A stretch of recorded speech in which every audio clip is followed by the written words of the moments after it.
Cybercrime today, if it were a country, would have the third largest economy on the planet.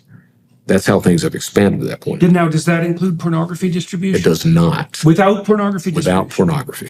Hello, everyone.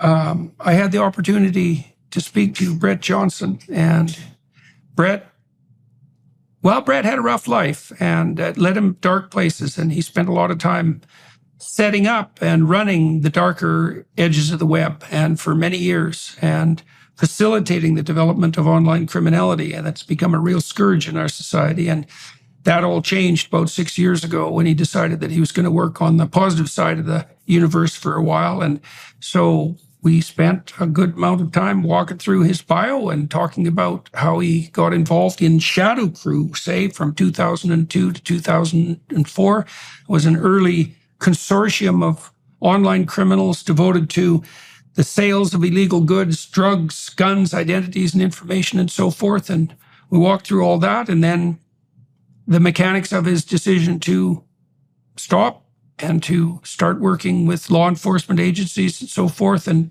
with corporations, and to inform the general public about the dangers of online crime and about how to protect yourself, and, well, about the realities that faces as we professionalize and organize criminality at the same rate that we're doing with everything else, using this amazing technology that's at our fingertips.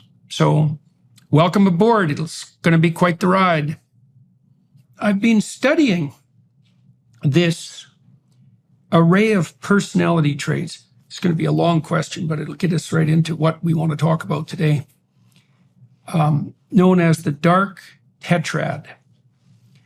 Now, the dark tetrad is a group of descriptors of personality that are negative, and they emerged as an object of investigation for two reasons. Okay, one reason was that there was this gentleman named Dr. Robert Hare who worked at the University of British Columbia, and he was the first psychologist who studied psychopaths.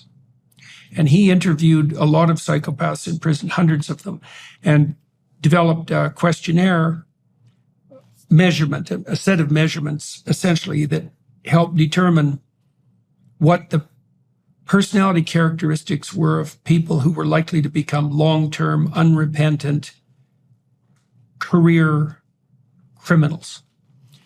And his students started to study that psychopathy, let's say. It kind of had two components. It had a callous component. So people who are psychopathic are likely to be very high in the trait. They're disagreeable, self-centered. They have very little empathy for other people and can be cruel if necessary. And then they also tend to have a parasitical lifestyle, which means that they're perfectly willing to live on the earnings of other people or to manipulate them for that purpose. That kind of makes up psychopathy. They also tend to be relatively fearless.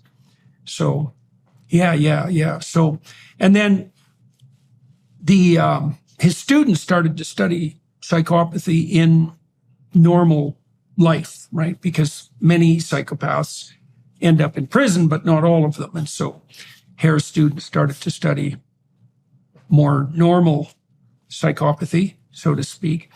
At the same time, psychologists had put together a group of personality descriptors that covered the whole range of possible personality. 5 factors: extroversion. Extroverted people are talkative and full of positive emotion. Neuroticism, that's a proclivity for negative emotion. Agreeableness, we talked about that a little bit already. Conscientiousness and creativity or openness.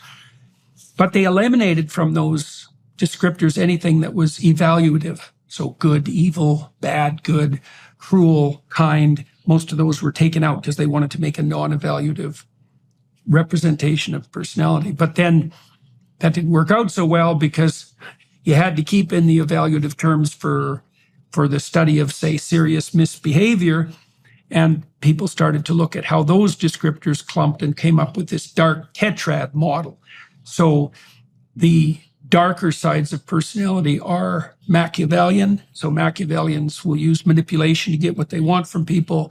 Psychopathy, which we already discussed, narcissism, which is the desire for unearned social status and attention, and then sadism, which was the latest one that was added to that, which was something like positive delight in the suffering of others. Okay, so that's the background. Now, I've got extremely interested in this in recent years because our culture is splitting apart, and there's a culture war that's occurring that's much more and more serious, and it looks like part of that's driven by polarization. And so I'm concerned that polarization is driven fundamentally by the disinhibition of the psychopathic or dark tetrad types online. So in normal interactions between people, there are lots of evolved mechanisms to stop manipulation. So for example, if you and I have repeated interactions, and if we're in a community where people know me and know you, if you can probably pull the wool over my eyes 2 or 3 times, but by the 3rd time, I'm going to catch on, maybe, and then I'll know you, and then word will get around, and that'll keep you under control, right? And a lot of people are kept under control by nothing else than social reputation and social pressure. That's all stripped away online. And so I'm concerned that the virtualization of the world is enabling the psychopaths. Now, I want to add one more thing to that before asking you more specifically about this.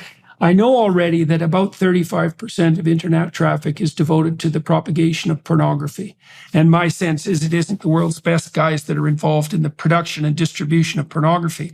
And then there's a huge area where there's overt criminality. Right. I mean, most of the elderly people I know are targeted on at least a weekly basis by people who are trying to steal everything they've got.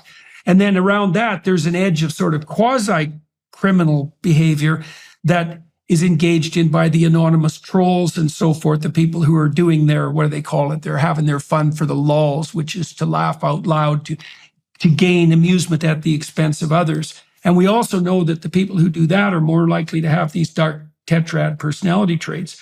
So I'm wondering, you have extensive experience with this. You ran an organization or were involved in it called Shadow Crew. Correct. 2002 to 2004. Right. And that was one of the earlier attempts to organize, how would you describe it? Is it organized criminal behavior, quasi-criminal behavior, illegal behavior, criminal? Criminal, straight criminal behavior. So let's talk about Shadow Crew to begin with. Tell everybody exactly what that was. So Shadow Crew was the first organized cybercrime community. If you think about cybercrime, in order for it to succeed, 3 things have to take place. You have to gather data. That's the stolen PII. That's credentials. That's any type of tool that's used to help commit the crime, which is the second necessity of cybercrime. And then the third necessity is cashing that crime out. And that means either information access, data, or cash. All right. So the problem is. Okay. So the 3 were again? The 3 are gathering data, committing the crime, cashing out. Okay. The issue is a single attacker, criminal, hacktivist, nation state, what have you, a single attacker cannot do all 3 things. So he has to network with other criminals who are good in those areas where he is not. And right. So it's like a thief with a fence, for example. That's it. So you're relying on the internet to fill that gap where you don't have skill. Okay. All right. So that's what Shadow Crew primarily did, was it allowed criminals to network with each other. Shadow Crew is also the first forum or platform of its type that was a criminal marketplace for goods and services. So prior to Silk Road or whatever's around today, the dark web as we know it, Shadow Crew was that platform that began all of that. Okay, so that was the origin point. Right. Okay. And that was how old were you? I was, so this was 2002, 32 through 35. Shadow Crew makes the front cover of Forbes, August 2004, headline, Who's Stealing Your Identity? October 26, 2004, Secret Service arrest, 33 people, 6 countries, 6 hours. Okay, and how exactly were you involved in that? Looking at financial cybercrime, the genesis of that, there are 3 sites. There's Counterfeit Library, Shadow Crew, and then Carter Planet. I ran both Counterfeit Library and Shadow Crew. It starts with Counterfeit Library. And the way it starts, I grew up with a background in fraud. Fraud? Yeah, my mom was basically a major fraudster in Eastern Kentucky. So I grew up knowing how to do document forgery, insurance fraud, so faking stolen cars, faking accidents, burning homes for cash, trafficking drugs, illegally strip mining coal. That's my basis of everything. And your mother was doing this? My mom did that. Yeah, my mom did that. My And dad. how did she get involved in that? That's a good question. I would say from her family, because as I grew up, it was really every single member on that side of the family. My grandfather, for example, I mean, what he would do is he would buy stolen goods all the time. He sat down. We were in Eastern Kentucky. He'd sit down on the porch of his house, and people would bring up stolen goods, and they'd try to give him a story on how it was acquired. You know, Yeah. Paul, this is where it comes from. He'd stop him. Son, I'm not an FBI agent. I don't care. How much do you want for it? So that's the way things began. But there's a lot of fraud in Eastern Kentucky. That's not an excuse. There's just a lot of fraud that takes place. My mom Okay, was so there's a community there that engages in fraudulent practices regularly, and your mother was neck deep in this. My mom And was how neck old deep. were you when you started to know that and started to get involved in it? How old were you, do you think? I was 10 years old when I started to break the law. And So- how did you, let me go a little bit or even earlier than that. All right. So how would you describe yourself as a child? Like earlier than 10? Did you have friends? No, Dr. Peterson, I didn't really have friends. I don't What really did- have friends now. Okay, and so why didn't you have friends when you were a kid? My dad was in the military. We moved around a lot. My mom and dad, they argued all the time. My entire circle were my parents and my sister. And your sister? Yeah. And is your sister younger or older than you? My sister's a year younger. And do you have a relationship with her? I do. I have a very good relationship. Did you have a good relationship with her when you were a kid? I did, yeah. It was honestly, it was like me and her against the world. Okay, was so you what had it was. one person and you had one person. What was your relationship with your mom like? My mom was the person who always told us that she gave up her life for us, that she was going to leave and not come back, that we'd find her dead in a ditch someplace. She'd go out and no other word to describe it other than she'd go out and whore around with other men on my father. Once she leaves him, she would come home and tell me that, make up these stories about how the men had abused her, tried to rape her, everything else. So I became the kid who was scared that she wasn't going to come back. I was the kid that if she was going someplace, I would try to go with her to make sure she was going to be okay. So she was out there putting herself at risk constantly, but also tell me if I've got this right. I want to make sure I've got this right. But that she'd also come home and tell you in particular how dangerous the situation was. Me in particular. Right. And so was she trying to was she playing the martyr? Was she trying to get attention? Was she that confused? Like what was she out for adventure? Like what do you think was going on with her? So I view my mom, and I don't have a real relationship with my mom now, but I view her as the person who always tested people. If I can do this to you, will you still love me at the end of the day? She cheated prolifically on my father, abused him, tried to kill him, tried to poison him, and he always kept taking her back, always. And I think that was that's how I view my mom is what could she do to you and you would still love her at the end of the day? Did you know her mother at all? I did. What was her mother like? So her mom, her mom's name was Alverna, and she was, I don't know if she wasn't like that. Yeah. She was very condescending. She wouldn't say anything to your face. It was always behind your back. That type of mentality. Now, now grandfather, her father, Paul was very in your face, and Paul was, And he was the one that was involved with the fencing, he essentially. was, yes. So he was always in your face. He would tell you what he thought of you, and it was almost as if he had high blood sugar, and he wouldn't take proper insulin for that a lot of the time. So he would go off the rocker a lot, Oh yeah. and So that was an additional was. wild card. but this is a man who not only fencing, he would if you angered him, he would chase you around the house with a butcher knife, with a hose. He rented apartments downstairs of his house. He had converted the downstairs to apartments. If he heard any noise down there after 11 o'clock at night, the breakers were upstairs. He'd throw the breakers on the renters. We lived in the house with him for a while. Once he went to bed at night, he slept in a bedroom off from the living room. So he would watch the evening news at 11 p.m. It would end at 11:30. At 11:30, he went to bed. You could watch television, but it had to be muted. If he heard anything, and he kept his bedroom door open, if he heard anything, he'd get up, he'd throw the breakers at that point in time. Me and Denise, when my mom leaves my dad, we were allowed to take a bath once a week. And Paul would measure the water. You were allowed 2 inches of water, and that was it. And so that was What was your emotional state like as a kid when you were a little kid? Say even before 10. I don't remember a lot of that. I remember just saying, not wanting my mom and dad to argue. If that makes any sense. Yeah. I remember, I've talked about it before, but I've got 2 earliest memories. The one that I knew was real, we were in Fort Lewis. My father was a captain in the military, and we were driving in the car. Me and Denise were in the back seat. Mom was in the passenger seat. Dad was driving. She was screaming at him. And finally, she lunges across the car, grabs the steering wheel, and screams at him, "Are you ready to die, you son of a bitch?" and tries to steer him into traffic. And he always remained calm. He was always, what can I do? What can I do? How can I help this? The other memory I had was, and I didn't know it was real until I was in my 40s, and my mom mentioned something about it, but she had a woman tied up in the front yard of my grandfather's house, and she was beating her. And it turned out that she had cheated on my mom's sister, with her husband. And those are the 2 earliest memories I've got. Oh yeah. Well, those are plenty rough. They're a little rough. Yeah. Yeah.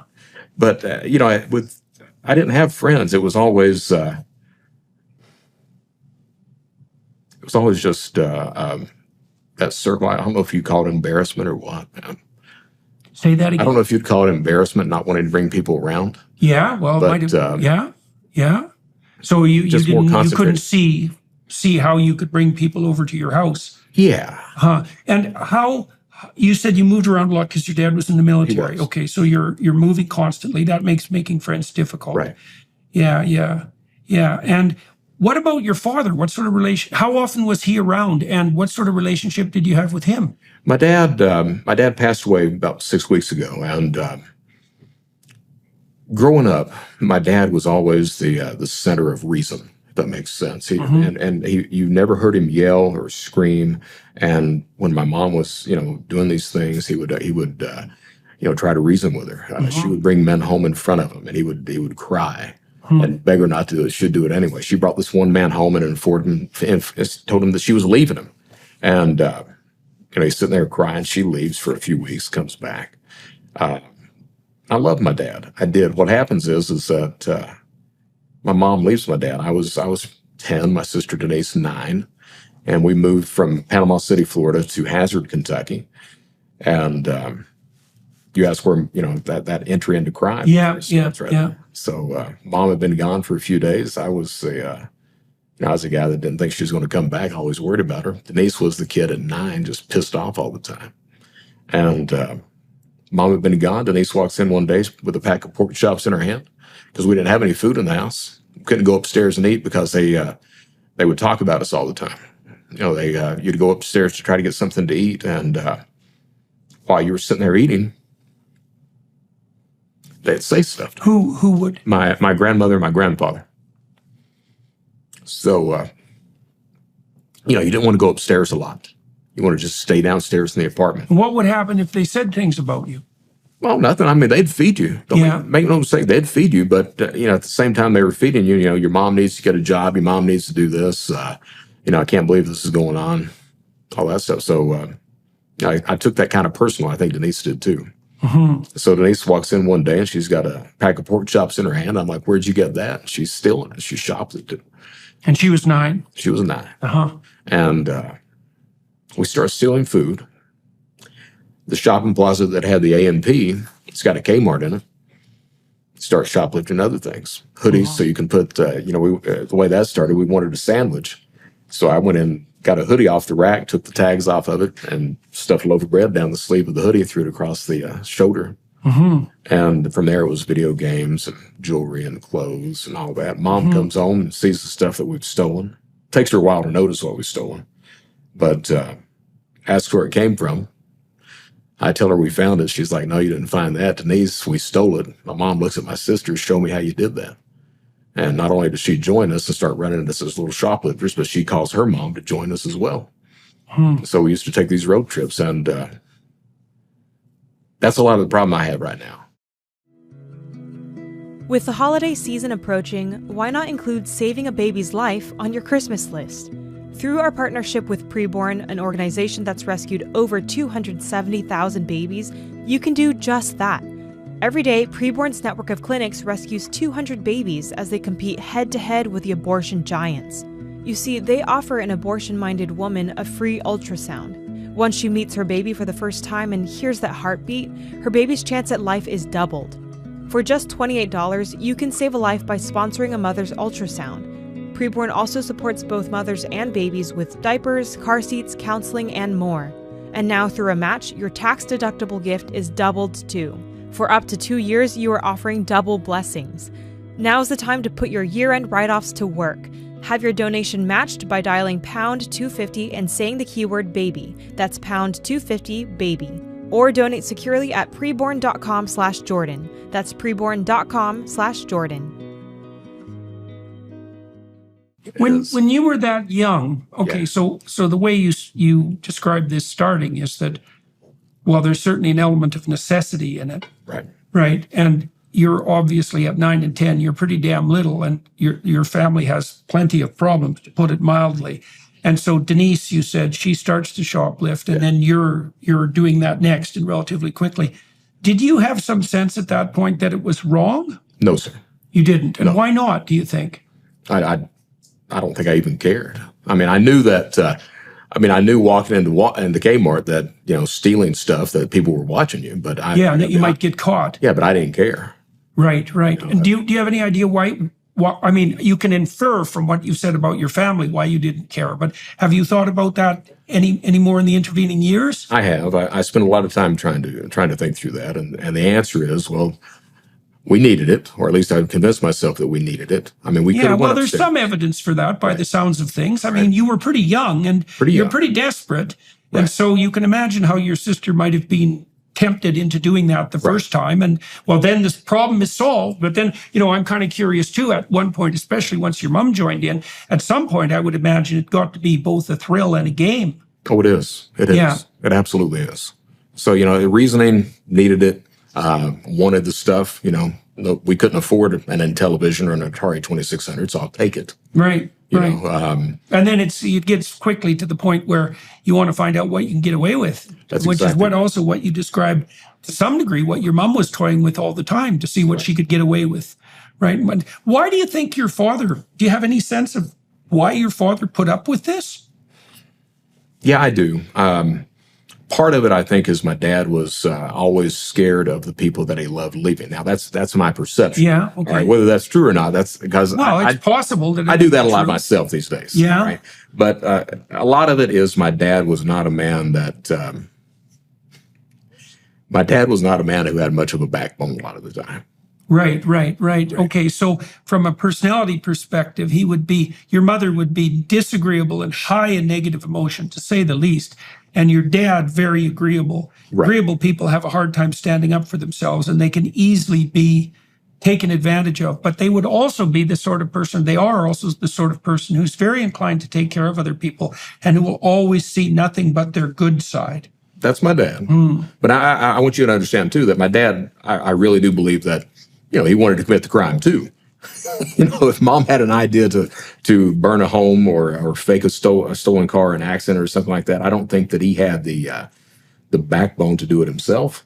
I think that he absolutely was all for it. I mean, he would not hesitate if mom wanted to do something like that. Right. So he was involved in those things as well. He was. The only two. So how do you jive that with the fact that he also, he had a military career. He rose to the rank of captain. He must have been able to follow rules and to abide by principles. What did you think it was about the criminal activity that was attractive to him? I think it's getting away with something that no one else is doing. I think it's he had the confines of the military, that type of structured environment. Yeah, being told what to do all the time too. And it's easy enough to orders. do that, but at the same time, you want to buck a little bit. You know, you Okay, so this issue of getting away with it. So maybe you can tell me this, and this should be relevant to what we talk about later. When you were a kid, like so kids when they're in their teenage years generally shoplift and break laws to some degree. In fact, the clinical evidence shows that, imagine there's 3 categories of kids. There's kids that break rules all the time. They don't have a good outcome. A lot of them end up in prison. Then there's kids who never break any rules. They don't have a good outcome either. They often end up dependent, depressed, and anxious. Right. And they're not breaking rules because they're good. They're not breaking rules because they're intimidated and afraid. Okay. And then there's kids in the middle who toy with rule breaking, especially when they're adolescents. But then, you know, they usually straighten out by the time they're 16 or 17 and put that behind them. Right. So now, when I was a kid in my little town, I can remember in junior high, shoplifting was all the rage. And if you were good at it, there was certainly a certain amount of status associated with that. I had a couple of people I knew. They were older, tough guys, athletic types, big farm kids. Their triumph was stealing a canoe, right? Shoplifting a canoe, which is like they didn't even really need a canoe, but it was really a brazen act, right? Like, what's the most preposterous thing we can possibly get away with? And that issue of getting away with it, you know,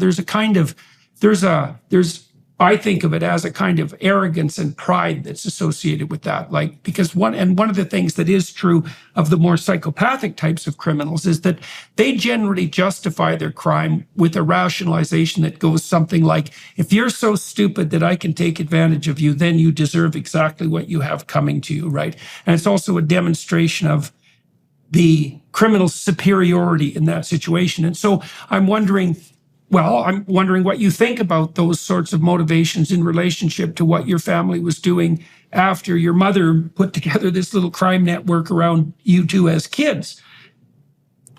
I don't think that the superiority, I don't see that in my childhood growing up.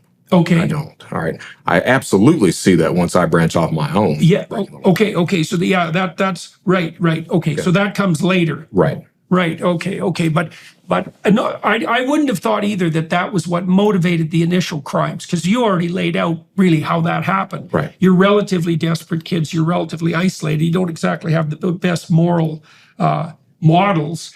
Plus, you're hungry and eating is a pain. And, you know, it sort of happens one step at a time. And then your mother facilitates, your father joins in. That's perfectly understandable. Okay, so now you said your mother leaves your father about when you're 10? About is that 10. permanent?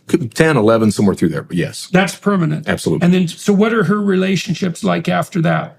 So after that, she was a nurse, an LPN. And she was a nurse? She was. But the thing about my mom was she would get a job long enough to see my dad off to work. She'd quit the job and then go out partying. That was my mom. So when she leaves my dad, we moved back to Kentucky. My grandfather, like I said, he lived in a house. He had elevated the house and built apartments underneath. So we ended up living in an apartment underneath. My mom, she started out with a job as a nurse, but that lasted a few weeks, at which point there was another lady down the street. She hooked up with her and they would go out partying on and basically leave me and Denise at home. And did your mother drink a lot? She did not. She was a Valium user, though. Valium. Yeah, any other drugs? Valium, pot, probably drink as well, but I absolutely remember the Valium. Okay. Right. So a big benzo user, but she would, it was all about partying. It was about a host of men that she would come home and she was either dating them, and she would always pick the most dangerous man she could possibly find. So it was. So those are the kind of guys that were around. Oh yeah, she liked those types of guys. So there was one who had murdered his girlfriend / wife, whatever that was, and had supposedly had a blackout and didn't remember it. So I got to hear all about that. Finally, she meets the man who would become my stepfather, and Jimmy was his name, and he was not a bad guy. He was not. He was an alcoholic, but he worked hard every single day. I don't know what to tell. The way they met, to hear my mom tell it, what had happened was she went to walk into a nightclub. He was standing outside. He looks at her and says, "Hey, why don't we go make some babies?" And she looks at him and says, "Well, come on." And that was the way they met, and they had a relationship from that point. You asked about my It's child. funny that they'd want to. It's funny in some ways, meeting like that, that they'd actually want to have a relationship because it's a hell of a right. It's so contradictory. Is that you establish a sexual relationship really at the drop of a hat, Right. and yet even then there's a pull towards something like an actual relationship, and Jimmy. From what you're telling me, it sounds like Jimmy wasn't as bad as some of the guys that your mom dragged home. I would agree. Yeah. And how old were you? Did she marry him or did they just live together? She married him while I was in juvenile detention. Okay. And did she divorce your father? She did. Okay. She did. Okay. And how old were you when she married Jimmy? 15. 15. And that's you were in a juvenile detention center? I was. Okay. So let's go through the progression of your criminal career. You start out with shoplifting. I did. And then that expands under the tutelage, really, and the participation of your mother and your father and your grandmother and your sister. Anyone else involved in that? I mean, not really. Like Paul, he did a lot of fencing. Paul was just a little crazy, violently crazy at times. All right. So, but And Paul was? my grandfather. Paul's your grandfather. But it was my mom, my sister. I hesitate to say her criminal experience because other than shoplifting, she doesn't do anything else. I see. So she didn't continue to. She did not. Was there a point in her life when she quit shoplifting as well? Yeah. So how old was she when she? This would have been 12 or 13. Okay. So Yeah. she quit early. Yeah. So, and what happened was we took this road trip to Bristol, Tennessee. There was a mall called the Fort Henry Mall, and they would go to J.C. Penney's and steal clothes and jewelry. I would always go to the bookstore and steal books. So I was in the bookstore, B. Dalton Bookstore, stealing books. Why were you stealing books? Because I like to read a lot.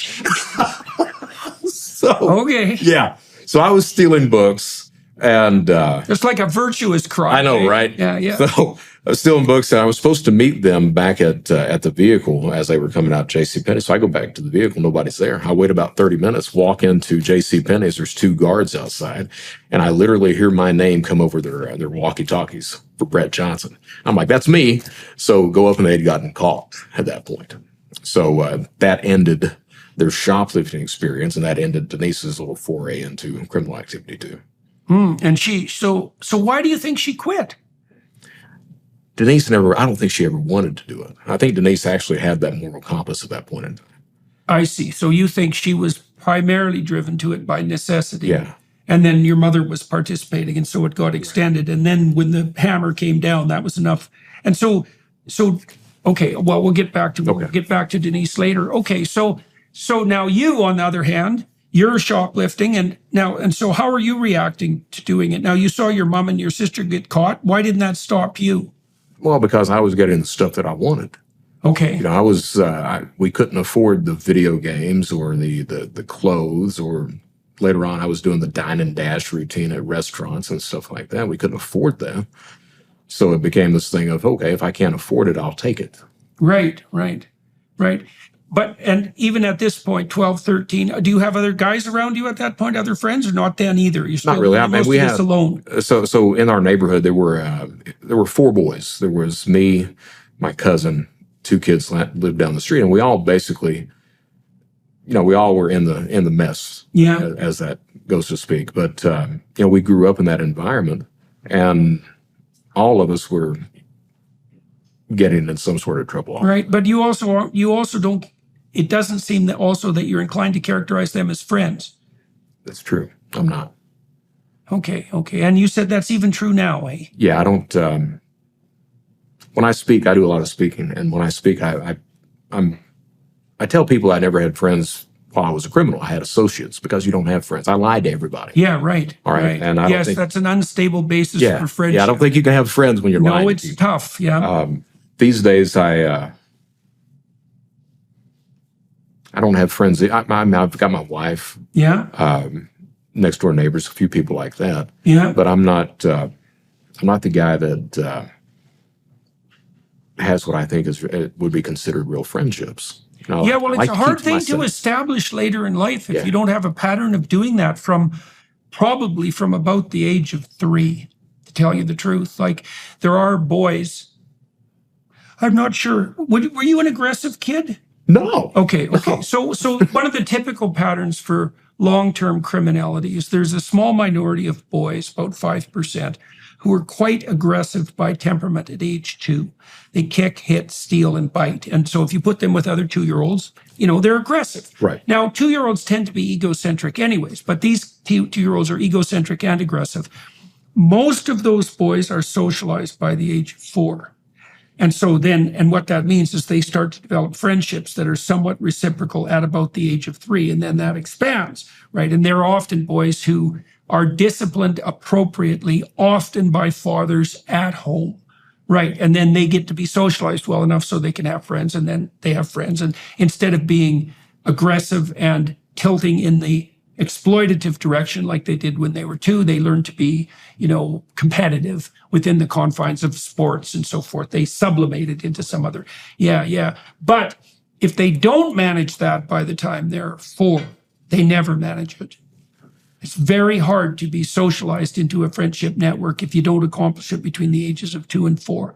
Okay. Right. Yeah. It seems to lay down the pattern for it or something like that, or right. establish the expectations. We don't exactly understand it that well.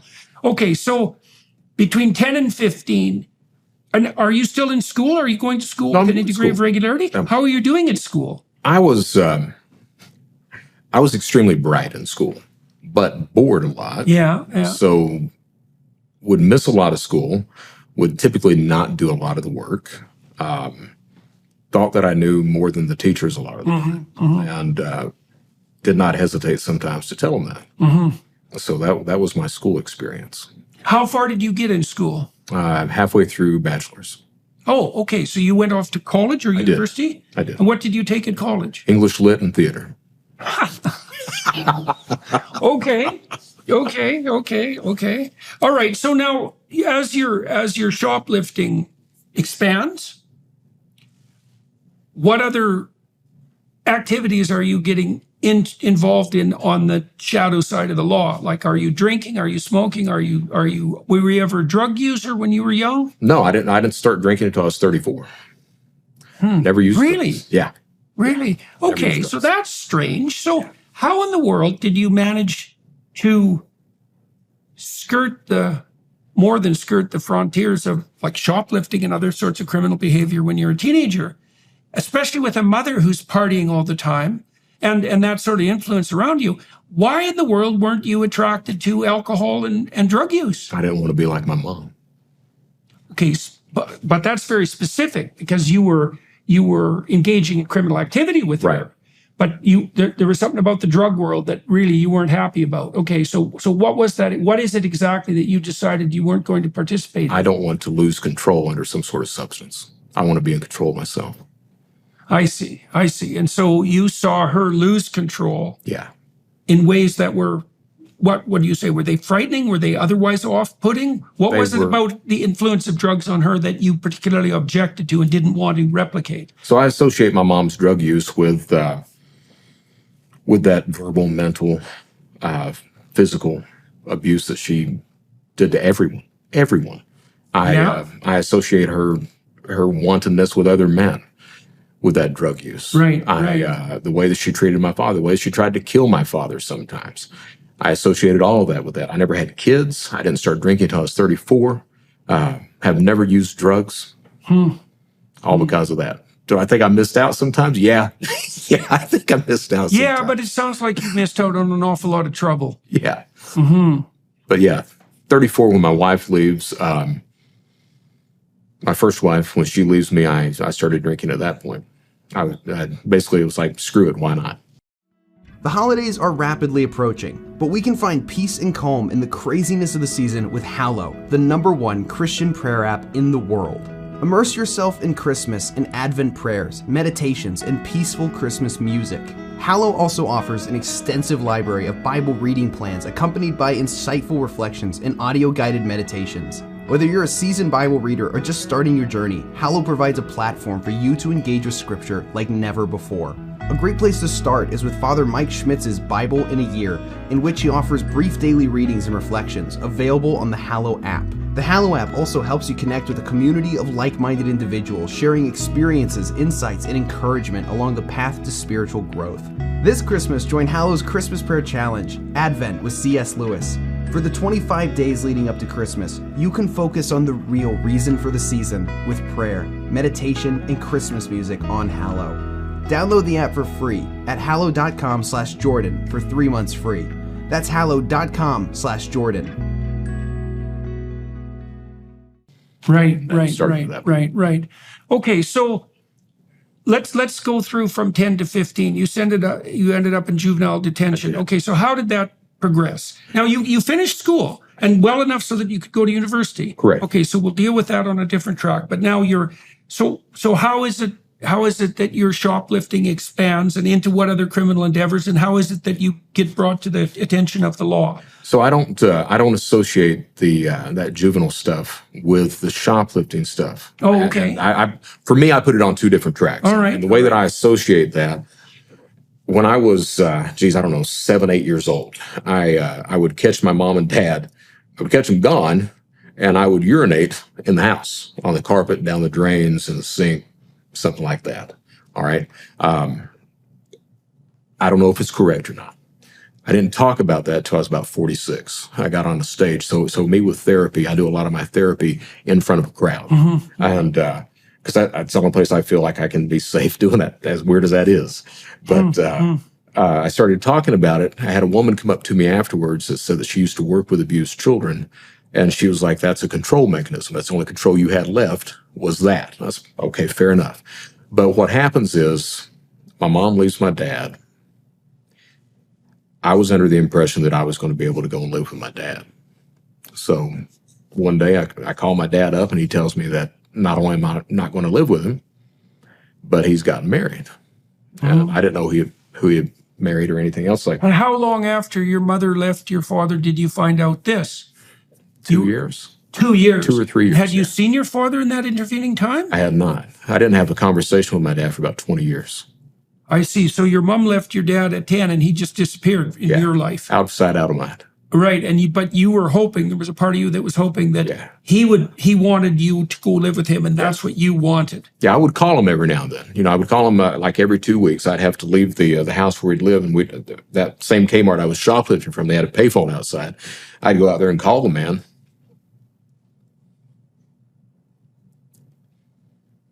And talk to him. And thought that I was going to live with him. And so you were talking to him on the phone. Yeah. Okay. So you had that much contact. Yeah. And did he know that you assumed that you were going to live with him? He did.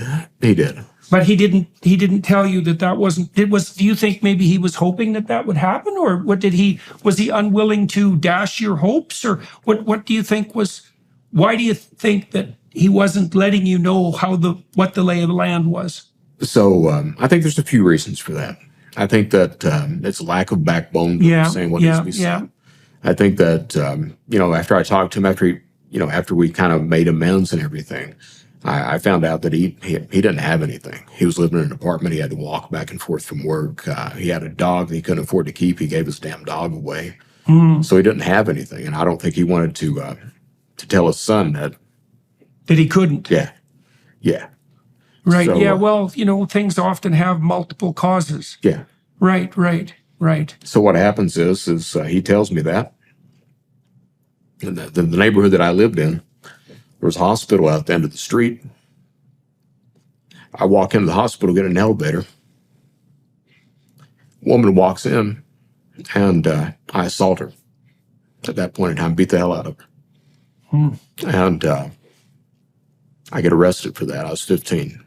Get arrested for that. That's why I was in juvenile detention. I see. So that's why that's separate from the other. Yes. Right. And so, now, okay, so look, I don't want to poke and prod in places that are going to be too distressing. It's fine. Okay. So my sense of that is that you're, what would you say, betrayed, outraged, and hurt beyond belief at that point, right? You're living with your mother. That's not going very well for all the reasons you laid out.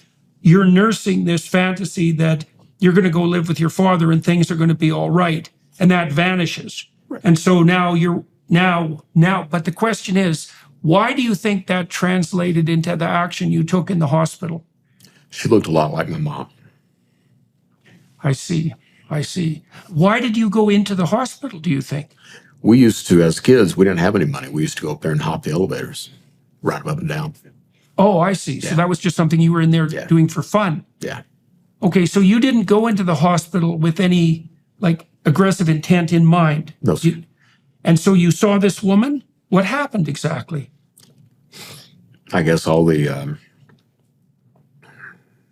I just, through the, she walks in, I was so pissed off that, just started beating. And somewhere through the line, they had that push button where you throw the emergency stop And so this was in the elevator. in the elevator. In the elevator. So were you in the elevator and she got on, or was I was in the elevator, she gets on. I see. And there was just the two of you? Just the two of us. Okay. So emergency stop gets hit. She starts screaming. And I'm just wanting her to stop screaming. So I don't know how to stop that other than just hitting. So hit her until she stopped screaming. Get up, and I remember trying to climb the damn wall of the elevator to try to get out of the emergency exit. I was, So was the elevator stopped at this point was. because of the emergency was hit? So I don't know how long I was in there, but I ended up starting the elevator back. Doors open, and there's a crowd outside, and this guy grabs me out. One of the nurses' attendants grabs him by the arm, and I ended up knocking the hell out of him. How big were you? I was a big kid. You were a big kid. Okay. 15, I was a big kid. I see. Give you an idea of size. When I was in grade school, I started varsity football. So I was like third, fourth grade, I played varsity. So I was a big kid. Oh, right. And, so I took off on the run, made it back to the house, hid the clothes that had blood on them. About an hour and a half later, the Kentucky State Police, they pull up, and I was sitting on the porch, and they knew immediately. I mean, they knew where to go because I was known in the neighborhood, and take me in. And I was, I think I was 6 months. They didn't have I said juvenile detention. They didn't have juvenile detention. So I was 6 months in a cell, just away from the adults. That's what they had in the county. The judge at the end, we went to trial. I told the judge, I assaulted her. The judge found me guilty and sentenced me to a psychological evaluation. Went to the evaluation in Louisville, Kentucky. I was at the hospital there for about 6 weeks. Cut me loose. I don't know what the prognosis was, but they wanted me to have counseling after that, of course. There was never any counseling. There wasn't. There wasn't. Well, why not? Do you My know? mom didn't think I needed it. So I never. And it wasn't mandatory. It was not. Okay. Well, that seems like a mistake. It does seem like a mistake. Yeah. Yeah. Do you know what happened to the woman? Yeah, she was in the hospital for, I think, 4 or 5 days. She testified at trial as well.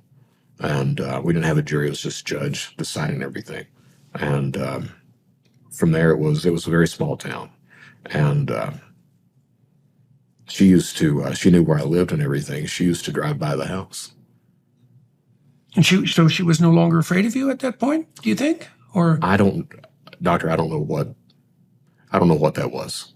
But, if I was out someplace, she would, I guess it was just to show her to herself that she wasn't scared. Oh, yeah. Cool. But she would walk up to me and just stand in front of me and look at me, not say anything. And those types of episodes were kind of common like that. And what happened? What sort of emotional reaction did you have when she did that? I would run. You would run. Yeah. Try to get away and run. Now, at that point, were you remorseful for what had happened in the hospital? Oh, yeah. You were? Oh, yeah. Yeah. Did you ever apologize to her? I apologized at court. I never said anything to her after that. But in court? In court. And I that's one of the regrets I have. I wish I would have been able to apologize. Right. What would have you said? Just, I'm sorry. All right. So you were in the cell for about 6 months, or how long did they keep you in there? 6 months. Okay. And what was the consequence of that for you, of of the assault, the trial, and then the incarceration. How did that change you? Well, I became a pariah in a small county, so I became a pariah. Right, because people knew who you were. Yeah, everyone knew who I was. Right. So when I come back out, I'm the first high school I try to go to. The kids prevent me from coming. They actually line up outside at the high school. Oh yeah. You're not coming here. The second high school, the principal, my mom takes me in there. Same county? Same county. Second high school, the principal tells my mom that my sister is allowed, but I'm not. And I looked at my mom. I was like, "Hey, let me go to this place called Dills Combs." It was way out in the county, and she wanted to fight it, and I was like, "No, I don't want to fight. I just want to let me just go there." Mm-hmm. So she takes me there, and they allow me there. Mm-hmm. And I was a junior at that point, and they were. It was like a home to me. Mm-hmm. Why'd they allow you, do you think? I don't know. Well, the principal was open arms. Well, and you're somewhat distant too, right? So there's a bit of a arm's length relationship there. So that was a good place. It was. I excelled there. Absolutely excelled. So became head of the academic team, head of the drama department, head of mock trial. I was one of the top academic students in the state. I ended up winning for theater competition. I won Best Actor and Actress in '89 for the state. Did extremely well, and that's. But what happens is when I get there, and I say this pretty consistently when I'm talking to people. That's the first real person that I met that was a good person. This woman named Carol Combs was an English teacher. I walk in, and the way she tells it, she says, "I heard this voice, and I wanted you on stage." And she looks at me, she's like, "Hey, have you ever been on stage?" And I was like, "Well, I'd like to be on, academic team, quick recall type stuff." Yeah. And the deal was, if I did theater for her, that she would let me be in academics, and I ended up heading both of those. But so what do you think it was about you that she was positively predisposed to? Guess. I think she saw somebody that was broken and didn't need to be. And you think she saw that? Yeah. Yeah, she we'd get out of school. There was a convenience store down at the bottom of the hill, and I would have to wait there 4 or 5 hours before my mom would come and get me. So Carol started to see that.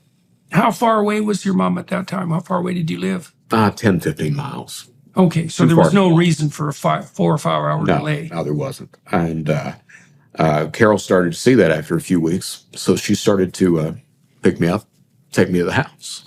So she became this like surrogate mother to me, and most of my time for that 2 years was spent with her, So I did really well, and then not. Okay. Well, that's okay. So that's curious, hey, because what happens is that you get a second chance, but this time you get aligned with someone who's older, who is a surrogate mother, who actually opens genuine doors for you, who encourages you. She notices things about you that you can do that are genuine, right? She opens some doors for you, and you actually start to have some success. And obviously, it seems to me that you were pretty happy about that. Oh, yeah. Okay, so then now you could be on a good track, right? Yeah. Hypothetically, because you also said you were winning awards, and you also indicated that you were accepted. Where did you go to college or university? University of Kentucky. Okay. So you're going to a decent university, and you're taking something apparently that you'd like to take. You said English and drama. Right. And you would steal books to read them, and you obviously had some academic inclination and some dramatic talent. So, in some ways it looks like, well, you could have a life. Right. Okay, so you graduate from high school, so what goes wrong? Well, what goes wrong is I got my first girlfriend.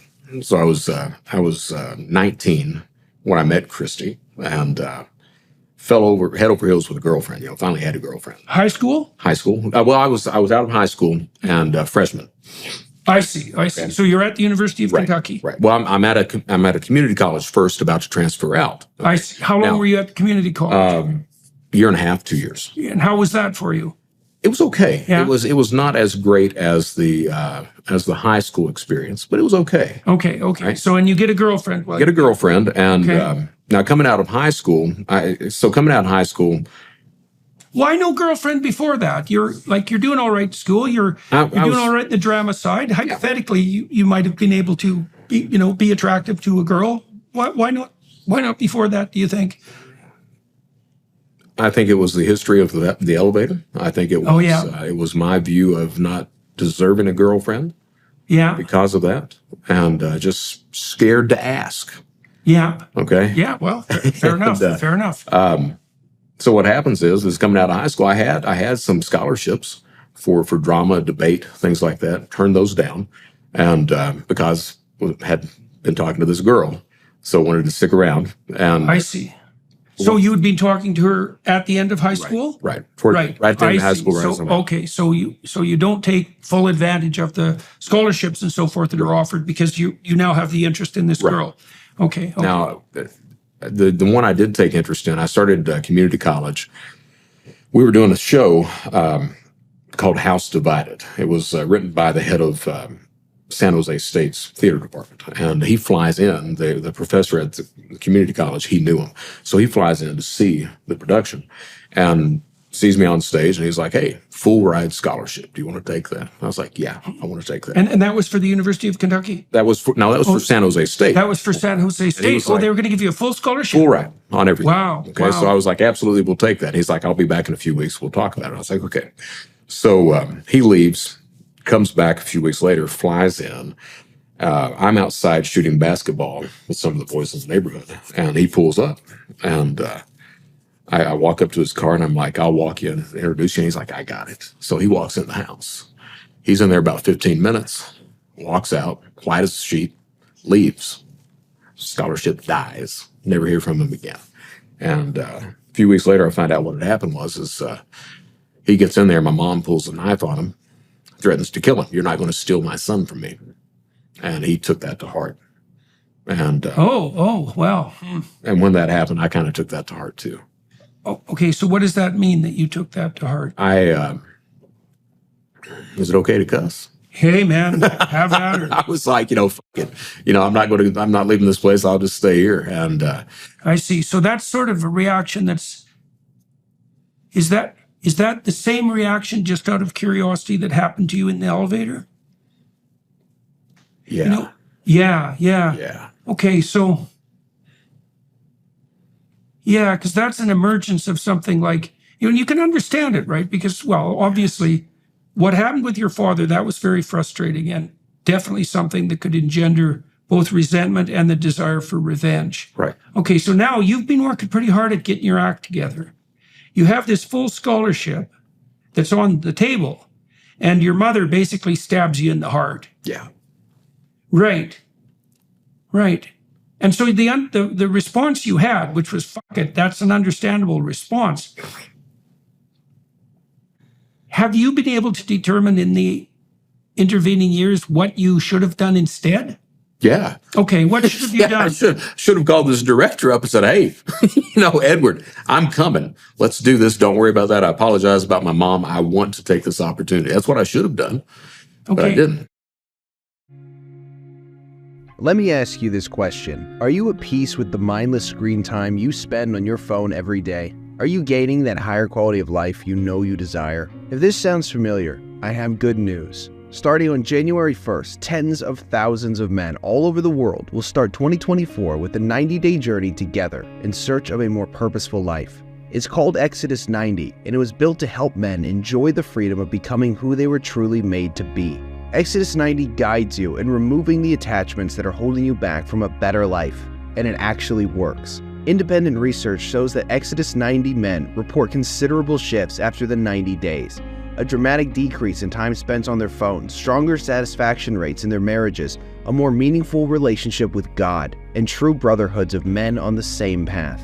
For the past 8 years, Exodus 90 has helped more than 100,000 men build their own roadmap for living with virtue in a culture that offers far too many paths to self-destruction. So, is it time for your Exodus? We start January 1st. Find resources to prepare for Exodus 90 at exodus90.com/Jordan. That's exodus90.com/Jordan to start your journey. Why not, do you think? I mean, that response you had, that's a response of anger, right? Right. And it's a response that basically says something like, instead of moving forward, I'm going to burn things to the ground. It might be me, it might be, well, God only knows what you're going to burn to the ground. But it's so interesting, because you had things set up. Right. And I mean, your mother definitely did her part to trip you up, no doubt about that. But why do you think that you succumb to the temptation of saying to hell with it instead of taking this other pathway? Any idea? Yeah, it's a scary prospect, right? I've got. Yeah. I'm comfortable where I am, committing crime and everything else, but that fear of the unknown, of actually doing a good thing, of taking a step into something I've never done before. Yeah, I've acted. Yeah, absolutely. But going off into some lost land out in California someplace where you don't know if you're going to succeed. Yeah. Well, and you would have had to go alone too. Yeah. And that is a daunting proposition. Yeah. But on the other hand, you could have imagined thinking, oh my God, I get to leave. Thank God, it's what I've been praying for forever. I've been, maybe part of that too is like your situation in many ways was pretty desperate, and you did clamber your way out of it.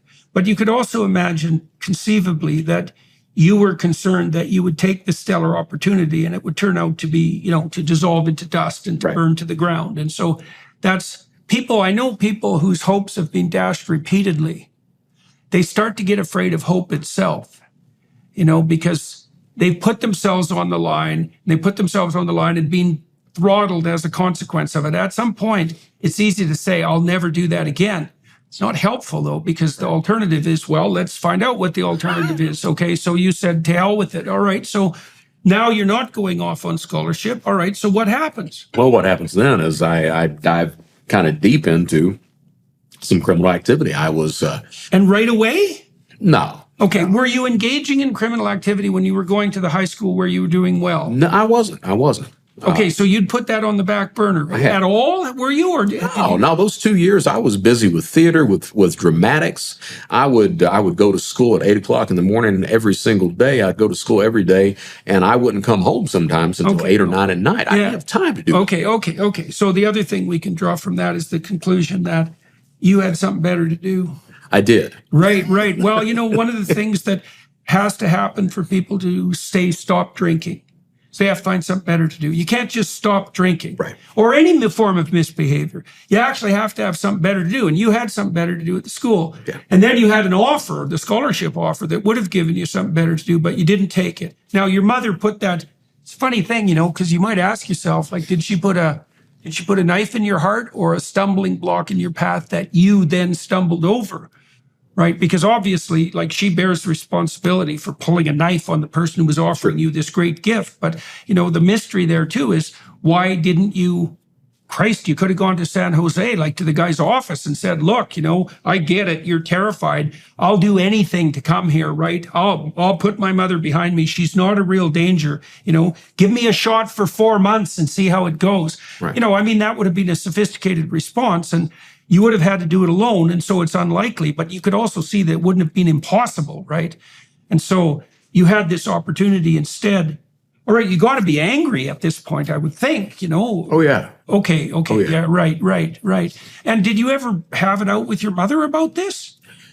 I did, but that type of having it out is, was basically yelling. I don't yell, but this, hey, angry discussion, and then 2 weeks later everything is kind of okay.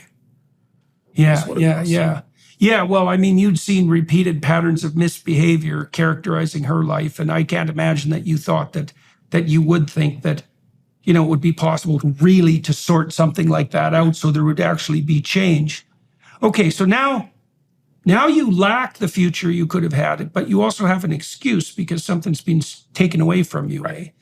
Right. So now you have a justification for, okay, so now what starts to happen? First thing I do is steal someone's identity I used to go to school with. Wallet?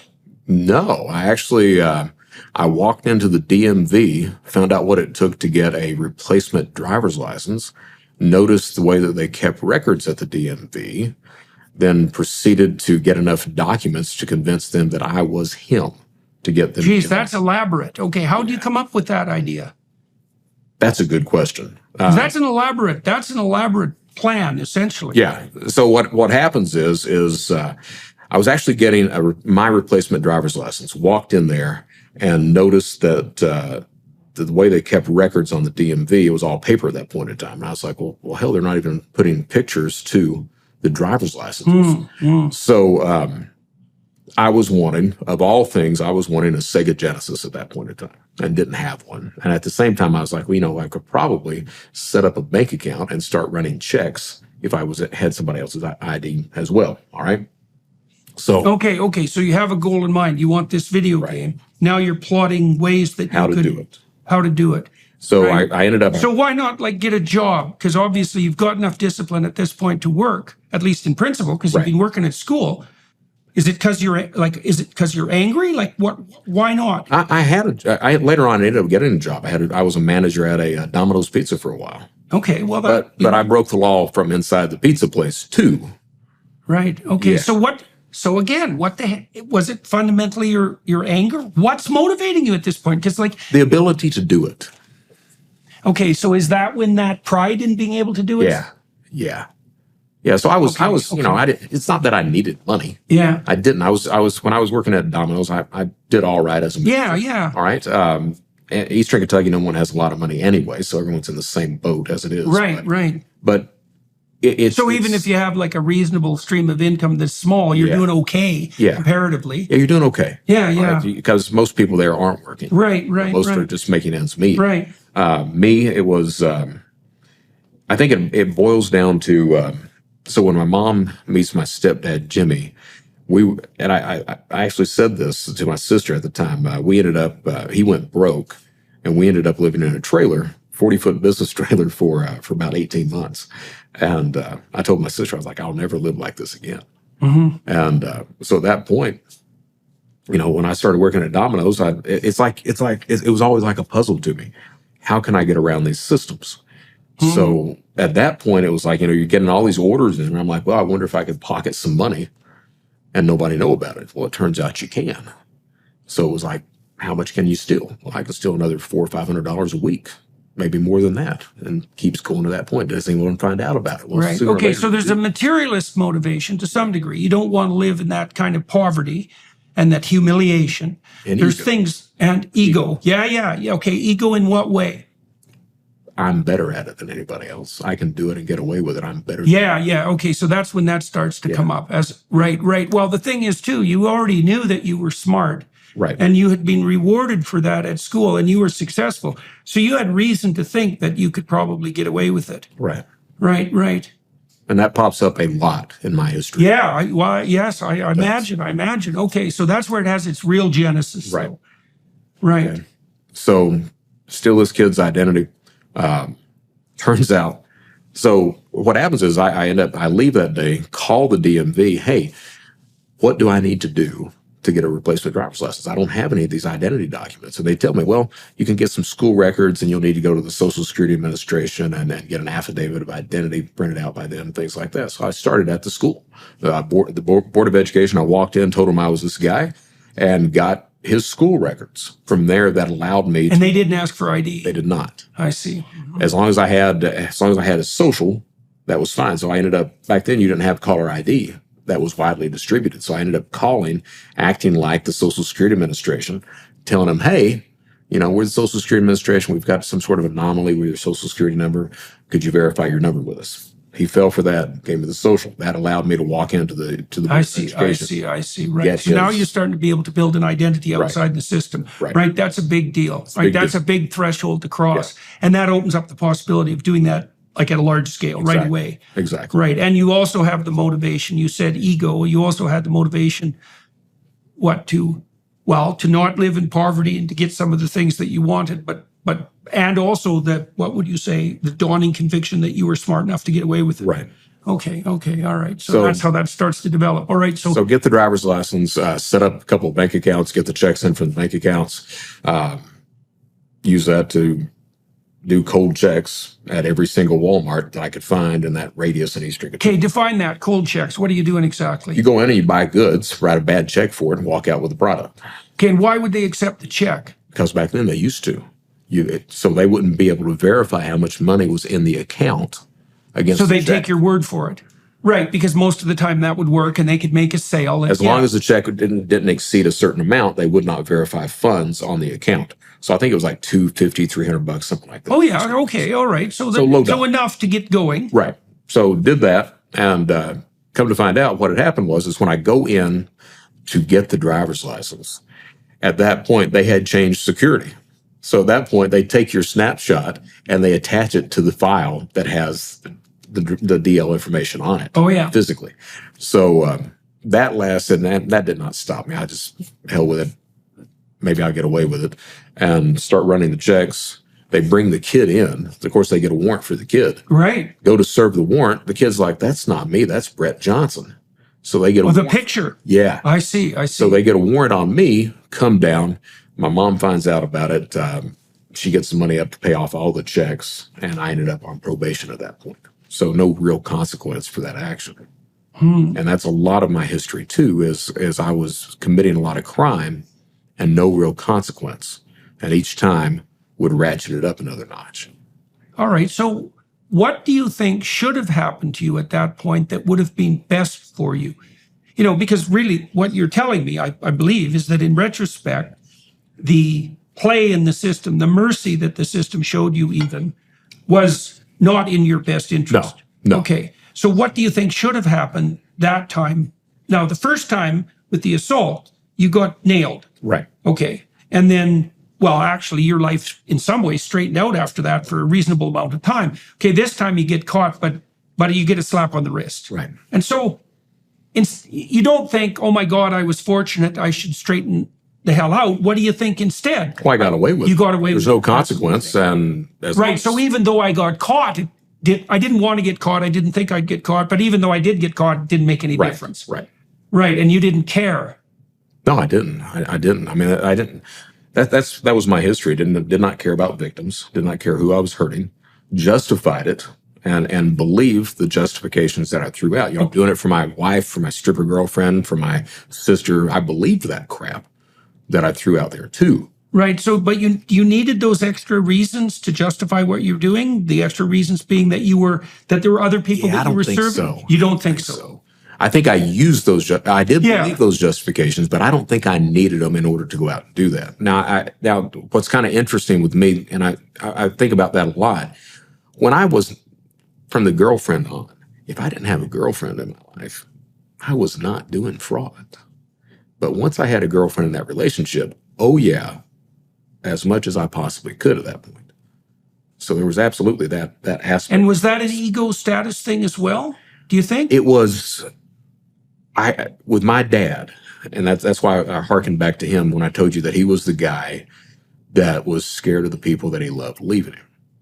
I am the guy that does not want to be apart from that romantic relationship. If I have a woman like my, Okay, so why was the fraud necessary then? because I could stay at the house and do it and set my own hours. Okay, so that meant what did that mean? That you could be with the person more Yeah, often, I or don't that have you to- could I keep don't an have eye on them, or what? Yeah, I don't have to work a 9 to 5 or an 8 to 4 job or anything else like that. I can sit at the house, kind of make my own hours, and I'm there around you all the time. And is that what? Now, why did you want to be around the person that you were in love with all the time? Was it to keep an eye on them, or was it because you? Why was it exactly? Afraid they might leave. You didn't want them to leave. Yeah, So it was actually a consequence of the relationship and the value of the relationship. yeah. Okay. Now- So you now- could make so this is interesting though. So you could make a bond with the person that you were in love with. You think that was a genuine bond? Did you treat? So you'll have to tell me. When I was in prison, and I take this to heart, I was told that if you have an addiction, that you cannot love anything else but that addiction. Now, I view my criminal activity especially cybercrime, as an addiction. Now, I like Yeah. to say that I love my first wife. I like to say that I love that this woman named Elizabeth was a stripper. I like to say that, but the truth of the matter is I put crime First. first. Right, but it's complicated because you said you didn't engage in the fraudulent activity except when you had a girlfriend. Right. Right. So, well, unfortunately, people are complicated, right? And you can have more than one motivation at the same time. I mean, I guess you'd ask yourself if push came to shove situation. So I guess, one of the ways of sorting that out would be if you were in a situation where it was lose your girlfriend or stop committing crime. If you pick the option that left you continuing criminal activity, then obviously you love that more, almost Right. by definition. And so were you ever in situations like that? Oh, yeah. So my first wife, Susan, it took her 2 to 3 years to find out that I was this criminal. All right. I lied to her every single day. And once she finds out, that's when I start the routine of I'm going to stop. I will stop. Just a little while longer. I have stopped. Uh-huh. And then finally it got to the point that you like spending the money that's coming in, don't you? And she leaves at that point. You tell her that. Yeah, I used to tell her that. Right. And- So you're making her complicit in Yeah. some ways, right? Yeah. Right. And so, okay, at that point, what's justifying the continued criminal activities? Is still the ego, the pride, the adventure? Like, what the hell exactly is the thrill of it? So at that point, that comes into this whole thing that first question that you asked about the internet. All right. Yeah. So at that point, it's really ego driven because I'm at the top of the food chain.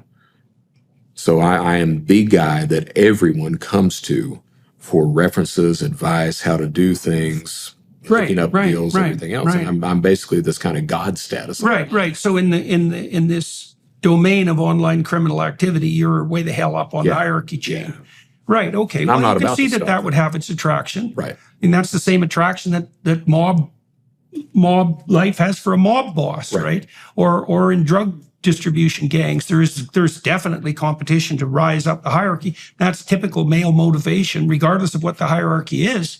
There's a great study of a drug distribution gang in Chicago in the projects, and most of the low-level drug distributors were more likely to be employed gainfully than the non-drug distributing peers, right? They were ambitious guys, and that they tended to be ambitious within the confines of the criminal organization, but that ambition still drove them upward, that drive for status. Right. Right. So, okay. So, all right. So let's go back to when you got put on parole for making this false ID, and you got caught, but now you know how to do it. Right. Okay. So now what happens? And you're about 20 at this point? Yeah, I would have been probably 2021 at this point. Okay. So you didn't get stopped. You got away with it for all intents and purposes. Right. You could think at that point, do something like, well, if the damn system is so stupid that they're not even going to call me on my misbehavior, to hell with it again.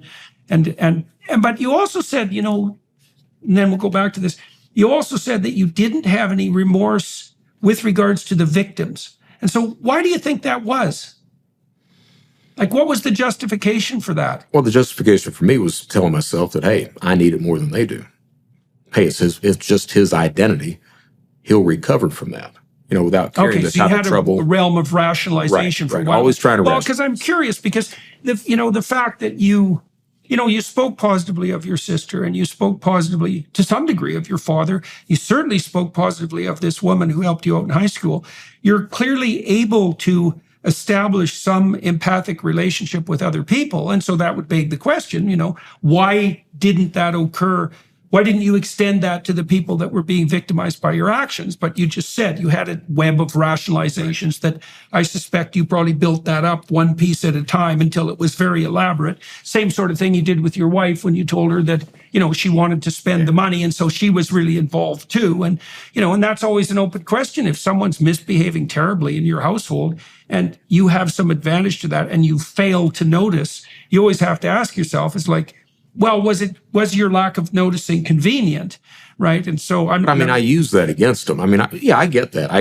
If someone loves you, and Susan absolutely loved the hell out of me, And I knew that, I knew I was never going to quit breaking the law, but would tell her that in order to smooth things over, Yeah. pretend that I wasn't in order to smooth things over. And then when it pops up again, I'm so sorry, I'll never do it again, blah, blah, blah. Did you feel that you were genuinely sorry at that point, or was that just an act? I mean, it's complicated. Yeah, right? no doubt. So absolutely. Complicated also by the fact that apparently you're quite a good actor. Yeah. So it was part of it. Yeah, part of it. Yeah, I'm sorry I did that.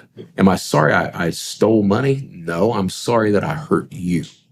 Right. Okay, So you could draw on that sorrow. Right. Compartmentalize it. Yeah, right. And that would make it more believable too for you as well. Right. Okay, so now you know how to generate false ID. So how does the whole internet phenomena start to emerge? What happens is I date this girl that was I was with Christy for I think 5 years. Your first wife? No, first girlfriend. Okay, I was with her for 5 years, and she was a preacher's daughter.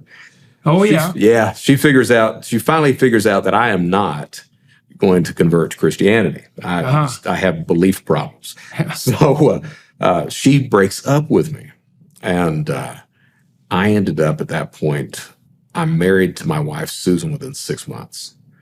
Meet her. It's this whirlwind thing of sex and romance, and we get married. Move from Hazard, Kentucky, to Lexington, and going to college. And I'm a control freak, no doubt about it. Told her, I was like, "Don't worry about working, I got it. Don't worry about cooking and cleaning, I got it." And didn't have it. So I was working a 60-hour-week job, had an 18-hour load, all the cooking and cleaning. No, I didn't have that at all. What ended was the job. And as soon as the job ends, I start going back into fraud again. Okay, so when you went to Lexington to begin with, you stopped that for a bit. I did. Right, okay. Because I was working testing printer boards at Lexmark was the job I had. I didn't have time to break the law. All right, so the job ends, and I start going into fraud. There's a good moral in that. There's for everyone a good moral listening in and that. watching. It's like, the devil finds, work for idle hands. There's definitely truth in that, right? You want to be so busy doing useful things that you don't have time for things that, And I take that to heart these days. Yeah, I bet. All right. So the work, how come you stopped working when you're in Lexington? I couldn't do it. I was, the 60 hours was from like a Friday through a Monday.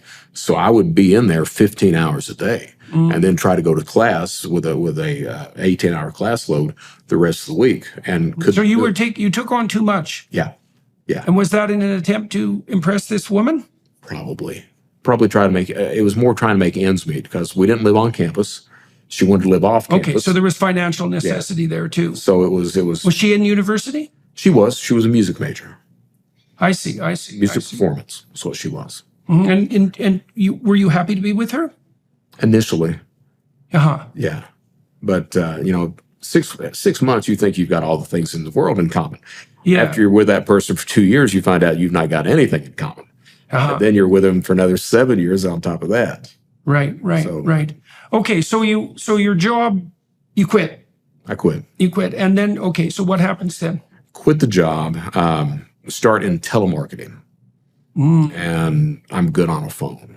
Oh, yeah. So start with telemarketing and good in what way? In manipulating people to buy the product. Right. So that's online, real life training for manipulation. Right. And you already have some skills as an actor. Yeah. So I'm very good at that. Start at a cemetery. The cemetery transitions over because there was a better position at the Shriners Hospital. They had a third-party company coming in doing telemarketing for fundraising, selling circus tickets, things like that. Did that. Once that gig ended, that same company transitioned over to raising money for the Kiwanis Club. And they were selling food baskets.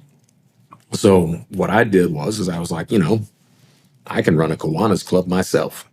So go down and get a business license for my own charity and start telemarketing, telling them that I'm a Kiwanis Club. Starting a business can be tough, especially knowing how to run your online storefront. Thanks to Shopify, it's easier than ever. Shopify is the global commerce platform that helps you sell at every stage of your business. From the launch your online shop stage all the way to the did we just hit 1 million orders stage, Shopify's there to help you grow. Our marketing team uses Shopify every day to sell our merchandise, and we love how easy it is to add more items, ship products, and track conversions. Shopify helps you turn browsers into buyers with the internet's best converting checkout, up to 36% better compared to other leading commerce platforms. No matter how big you want to grow, Shopify gives you everything you need to take control and take your business to the next level. Sign up for a $1 per month trial period at shopify.com/JBP. Go to shopify.com/JBP now to grow your business no matter what stage you're at. That's shopify.com/JBP. So when you learned to sell food baskets for Kiwanis, you said in all of that, you learned to be manipulative, let's say, or better at it. Right. So what tricks did you learn telemarketing that then enabled you to produce the next scam? How much of a theory do you have of that? I mean, you're a smart guy. You must have been thinking through the processes that you use to entice people to buy. Well, you were selling something that was genuine to begin with. Right. But you said I believe that you were good at manipulating people. And, the line in sales, especially something like telemarketing, between selling and manipulating is, it's a tricky moral line. Right. Right. And you can be disproportionately rewarded in a telemarketing operation if you happen to be good at it. So what were you teaching yourself to do while you were telemarketing? Well, see, you got to backtrack a little bit on that. So you got to realize that when I was a kid, and this is this whole thing called social engineering. So as a child, I had to know what the adults were doing around me, what they were thinking, how to try to, to survive that Paul Campbell routine sometimes. Right. So I had to know what was going on. That translated really well to phone work. So you're paying attention. You're doing this active listening thing. So the first few seconds of the call, depending on the tone, depending on the aggression of the person, how they're answering the phone, everything else like that, you know whether they're in a hurry. You know whether they're dominant or passive. You know exactly how to handle that call. Do you need to come in and be aggressive? Do you need to come in and be more passive and submissive with that call? And did you mirror the people? Like, if they were aggressive, what would you do in response? If they were aggressive, so it's all predator-prey. Yeah. Right? You're depending on the relationship that you're with someone, you're either predator or prey, but it's not always that you're predator or prey. You have to know when to make that switch. If you're making that switch, so an aggressive person, you'd come in with more of a submissive type attitude until finally you're ready to take over that call.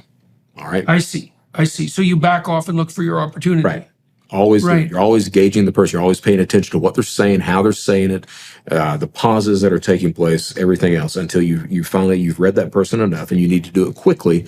You've read that person enough to know exactly what you need to do to trigger that sale, to do that manipulation, to get them to do what you want them to do. And that's exactly right. And was that a game? Yeah, that's a game.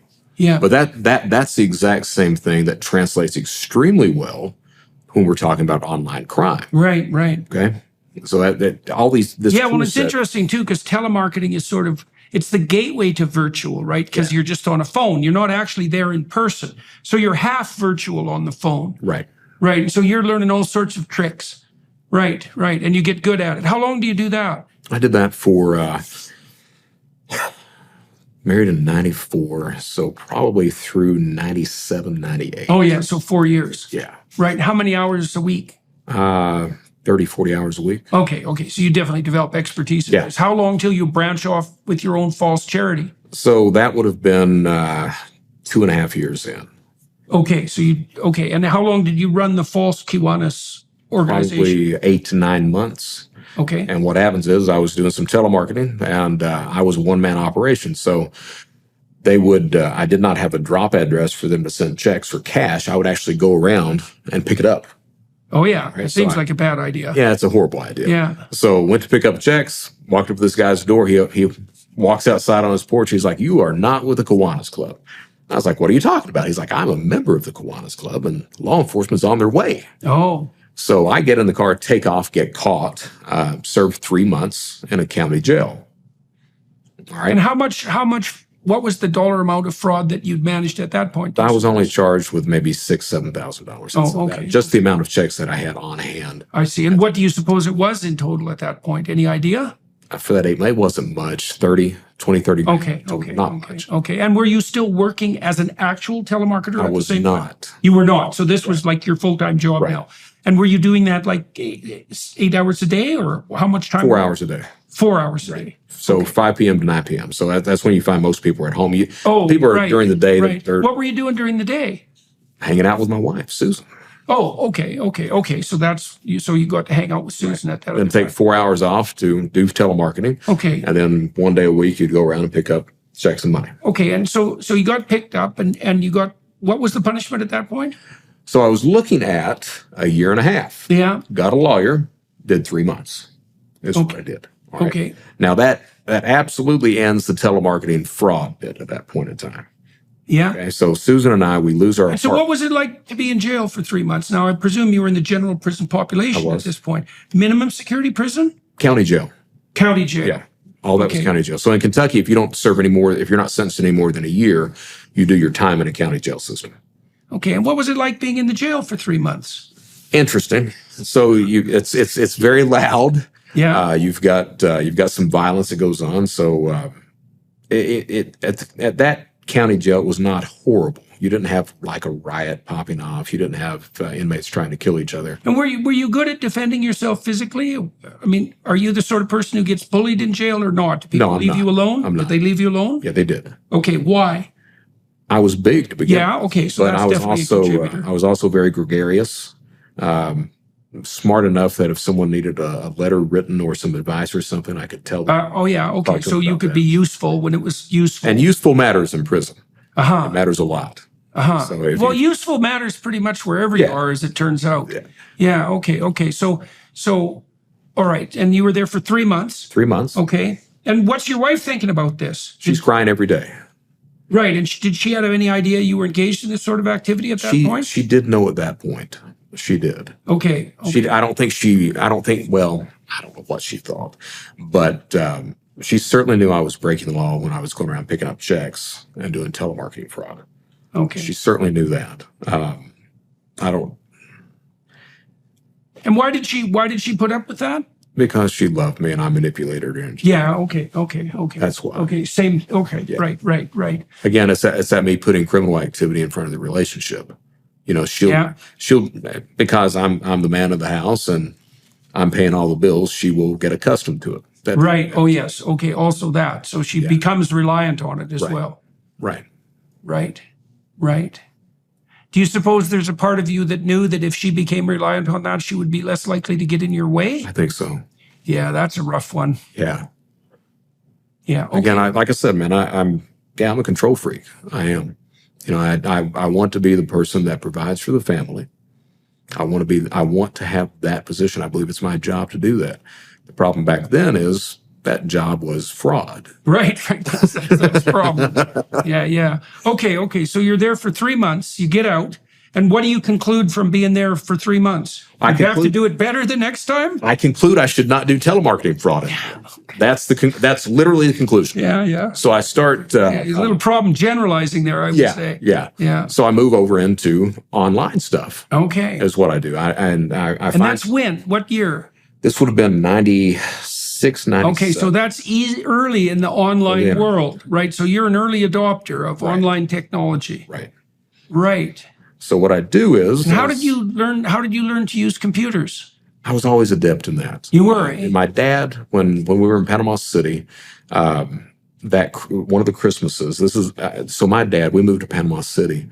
The only job the man could get was at a 7-Eleven as a midnight clerk. And that Christmas, he gave me and Denise $70 a piece. That's all he could afford for that. And he surprised me. There was this Texas Instruments. They had a personal computer division. They were going out of business. So this man goes and waits 2 hours in line to get this TI 99 4A. Oh yeah. To give us, What year is that? Geez, this would have been 79. Oh, okay. So that was very It was early. Right, because computers really didn't become widespread till about 83, 84. Even that was really early. Right. Right. So you had one very So, early. yeah, and it was, it's a glorified video game. It was Yeah. But you're in the game at But that. you're in it. You're programming. You're typing in all the lines of code and everything, so you can play that game for 10 minutes. Right, and all right, that. right. So from there, it's kind of took. Sure. But you got to understand that it's not really a lot of crime online is not really being adept at computers. It's being adept at fraud. Right. But the computer wasn't an impediment. Right. It was not. It was not. Okay. So what do you start doing online? So start looking around. Just you said porn. Yeah, I was part of that 35% at that point. I'd spent a lot of time on porn sites and everything else. And finally I find eBay and I'm like, I like eBay a lot. And I was like, there's got to be some way to make money on eBay. And what I came across was Bill O'Reilly. He used to host Inside Edition. And they were doing a show on Beanie Babies one night, profiling Peanut, the blue elephant was what they were profiling. And I was watching, and I was like, I'm a naive guy. I was like, I'm in Kentucky. There's got to be one of these little animals someplace in a store, in a bin someplace, because he was selling for $1,500 on eBay.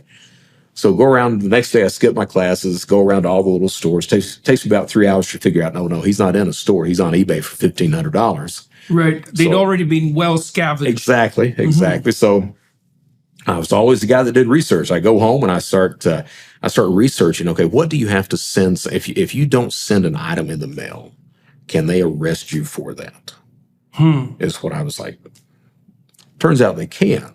So I was like, so how do you get around that? Well, it turns out that they had these little gray Beanie Baby elephants for $8. Bought one of those. Stopped by Kroger on the way home. Picked up a pack of blue RIT dye.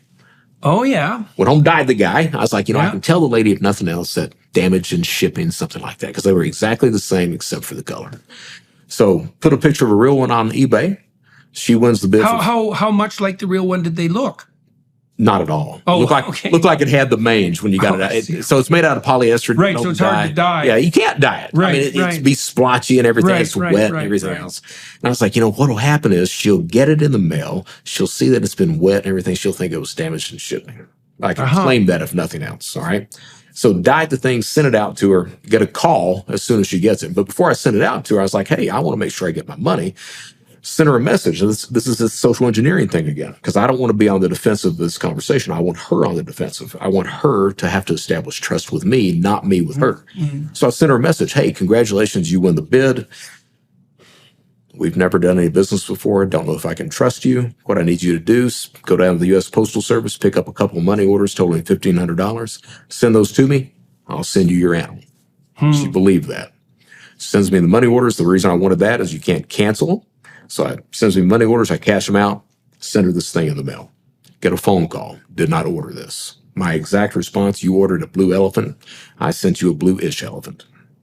And I kept putting her off. I kept saying, yeah, I'll send you the money back. I'll send you the money back. What you find out, and that's one of the things I teach in classes these days, is that's the first lesson of cybercrime. You delay that victim. You just keep putting them off. A lot of them, they get exasperated, throw their hands in the air, walk away. Right. You don't hear from them, and they don't call law enforcement. So it's the first online crime I committed right there. And why don't they call law enforcement? Embarrassment.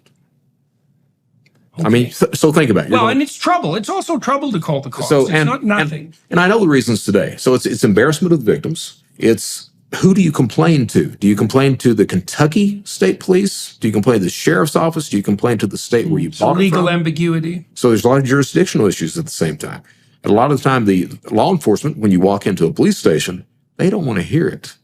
Were you stupid enough to fall for a scam like that? Is a lot of the response from law enforcement. Right. That's a foolish response because the people who are scamming are likely doing other things. Right. Yeah. Plus, if you let those small things go, as we've already discussed, they don't stay small for long. They don't. Because criminals are also ambitious. What's that broken windows policy? Yes, right? Absolutely. It works. Definitely that. Yes, definitely. Yeah. Okay. So you're putting her off, and you've got your $1,500. Okay. So then what happens? Well, what happens is I continue with little eBay scams under my own name, but I start getting better because I start to realize that, hey, these people are calling me and complaining about this stuff. Right. So I start. Seems like an unnecessary amount of trouble. Very unnecessary. But remember, I've got that history and identity theft at the same time. Right. So what I start doing is I transition over into pirated software. Pirated software, in order to play like pirated video games, back then you had to have a mod chip that was soldered onto the circuit board of the gaming system. So I started to do that.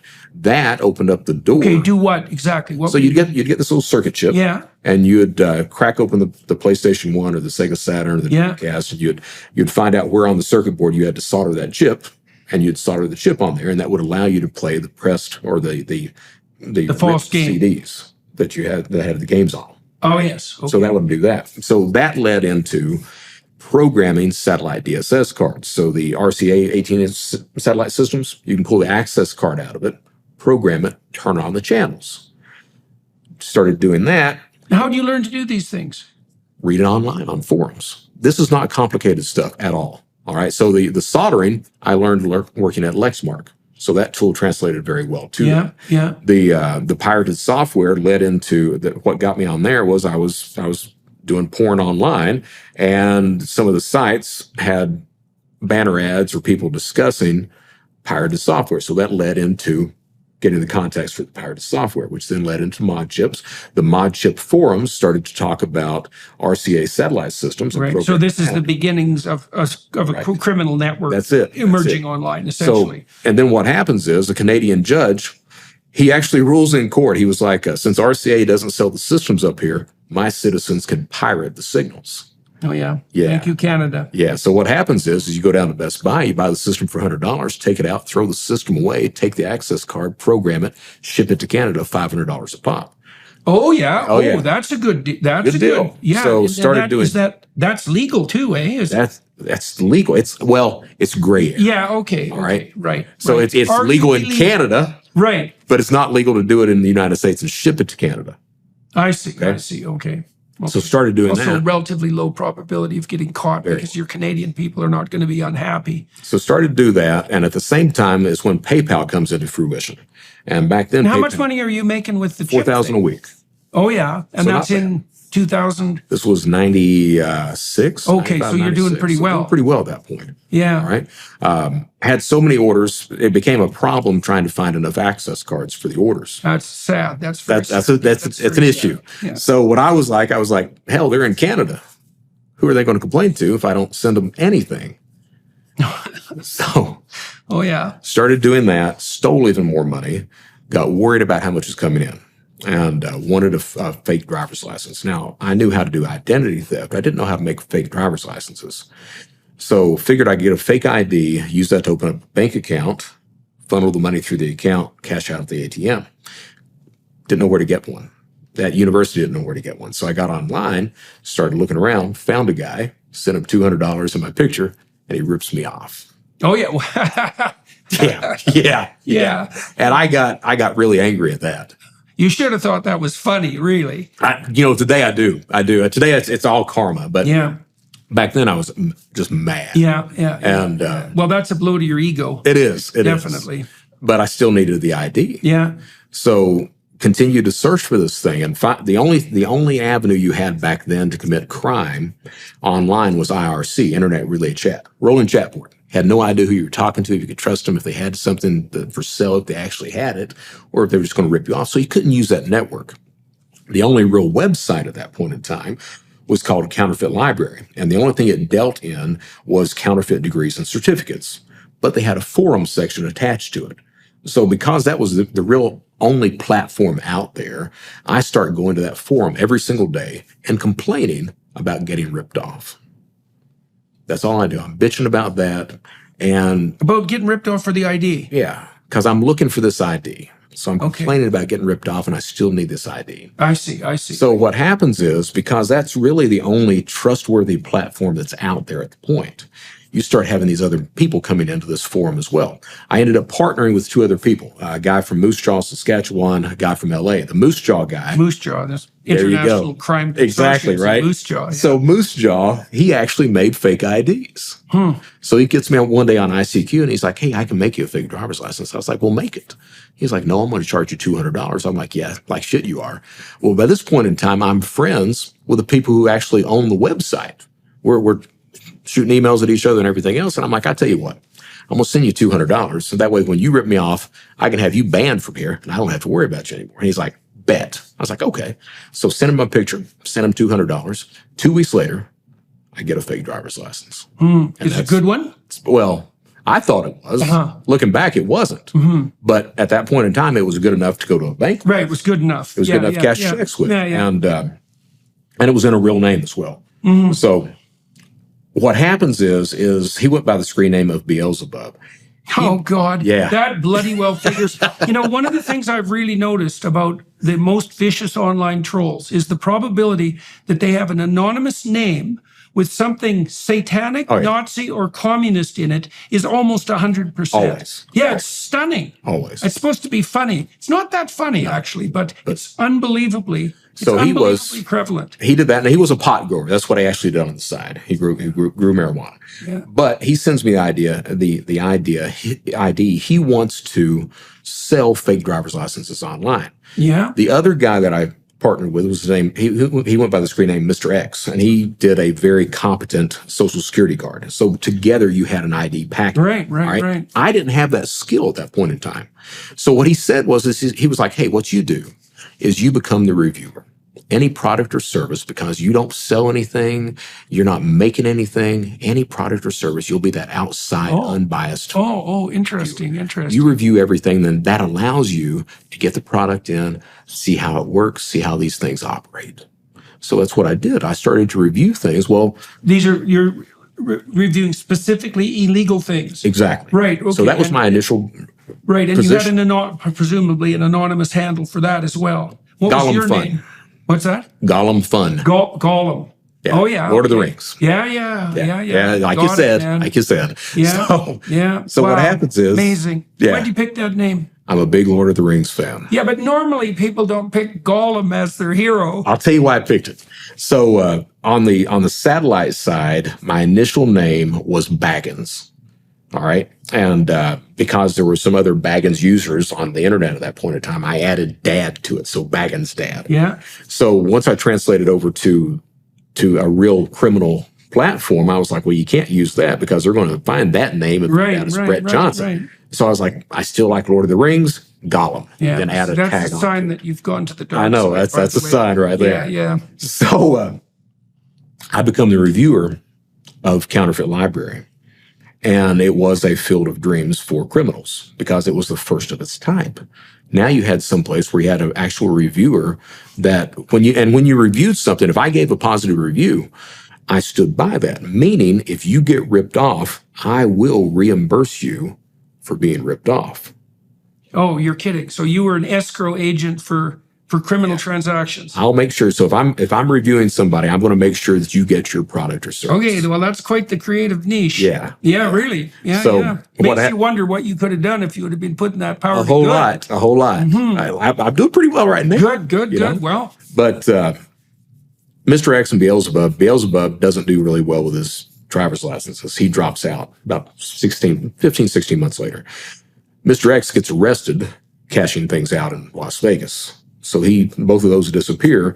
I'm top of the food chain because by this point in time, all these other criminals have come to this platform and they rely on me to tell them, hey, this is who you need to do business with. So this is how good the products are. You're connecting people like mad, yeah. So at one point, every single transaction went through me on Counterfeit Library, nothing else.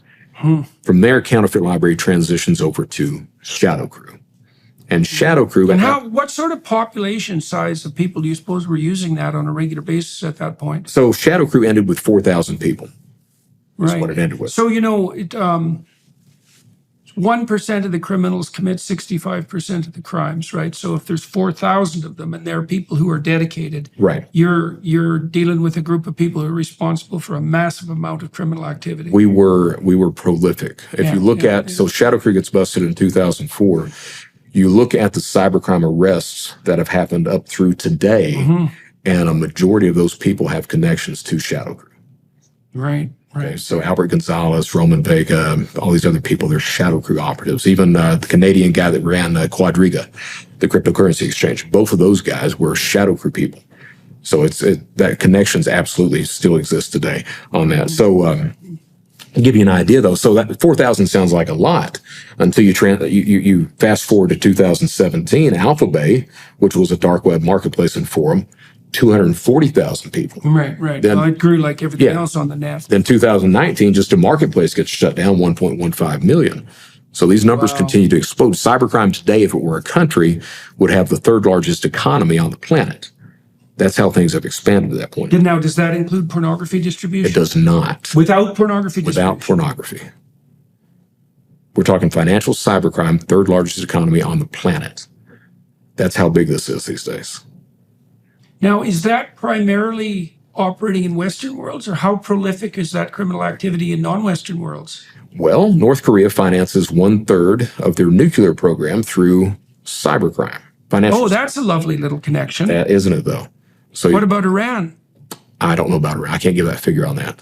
But North Korea, North Korea, 1/3. 1/3 Wow. through stolen cryptocurrency, credit card schemes, pig butchering attacks, you name it. What's that one? Pig butchering is, think of a romance scheme or a cryptocurrency scheme where I'm going to not take one or two payments from you, but take every single thing that you've got.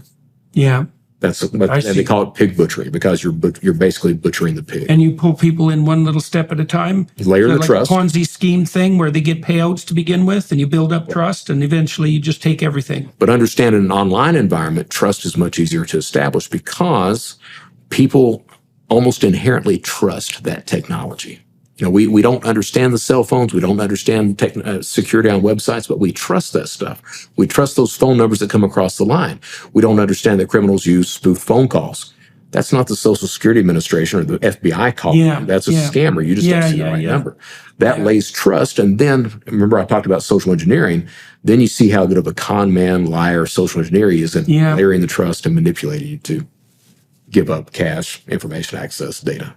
Right. Okay, so this expands outward. And now you're involved in this from 2002, the Shadow Crew specifically, 2002 to 2004. Correct. Okay, what happens in 2004? So 2004, I'm the guy that in the United States, there's this thing called tax return identity theft.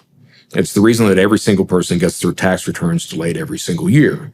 I'm the guy that started that. Okay, and so how does that work? So what it is I started it. I had access. We had these identity database accesses, these different databases. Started out with the Indiana State Sex Offenders Registry, and we used that to open up bank accounts. Back then, you had on that registry, you had the Social Security, driver's license, mother's maiden, DOBs. Of these people? Of the sex offenders. Oh yeah, right. And there's a population you can take advantage of with very little guilt. Exactly the thought. Right. So my thought was, who's going to complain about that? So started doing that and did so much fraud on that registry that Indiana stripped the PII from the registry. PII is? Personal identifying information. Yes, okay. Socials, dates of birth, mother's maiden. Right. They stripped that. Right. The next database we had access to was the Texas DMV, which we used to make a lot of driver's licenses. Wow. Okay. And you got access to that? Got access. How did you get access to it? They had, the passwords were very easy to brute force. I see. I see. So none of it complicated at all. Uh-huh. The final database that I had access to was the California State Death Index. Oh yeah. All right. So I started to look at that, and I was like, I wonder, because I was looking for money to come in. I was like, I wonder if you can file Social Security benefits for the people who are deceased, and how does the federal government know if you're dead?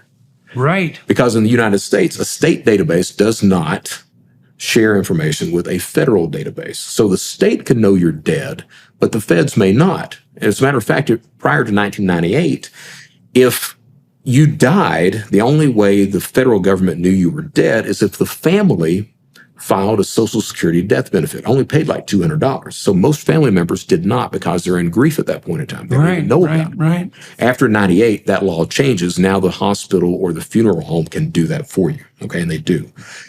So back then, I was like, I wonder if you can do Social Security death benefits, retirement benefits on these people. You can't, because the numbers have been dormant for so long. They want you to come in for a sit-down interview. The next thought was, I wonder if you can file taxes for tax returns on these people. You can. All right. So the way that system works is you pay your taxes. The U.S. government gives you a refund on those taxes before they are able to verify with the employer whether that person was hired and worked and had taxes withdrawn. So you can file a false return that's very realistic for someone else and claim a return. And they will send you the money. Oh, yeah. Okay. So I started doing that. I would file around 180 tax returns a week. Got to where I was manually able to do one every 6 minutes. Sunday through Wednesday file returns. And for what amounts approximately? 3,000 and under. And why did you pick that amount? So I was one of the things that you find out with cybercrime, and I was always good on research. So tax return, tax identity or tax return theft had been popular. And what you saw on the indictments was people would have those returns deposited to their own bank accounts. Okay. I didn't want to do that. No, you learned that already. I learned that one already. So what I wanted to do is I wanted to find some sort of payment instrument that would accept a direct deposit from the government. At about the same time is when these things called prepaid debit cards start to hit the market. And back then they used to advertise them as payroll cards. So you'd basically give them to illegal Hispanic workers and they could have their paycheck deposited on it. Well, they would accept any ACH deposit, meaning a federal government deposit would be just fine on that. But the deposit amount had to be under $3,000. I see. So started doing that, would spend time. 180 a week. 180 returns a week. Right. So you're starting to make a lot of money at this point. Making a lot of money.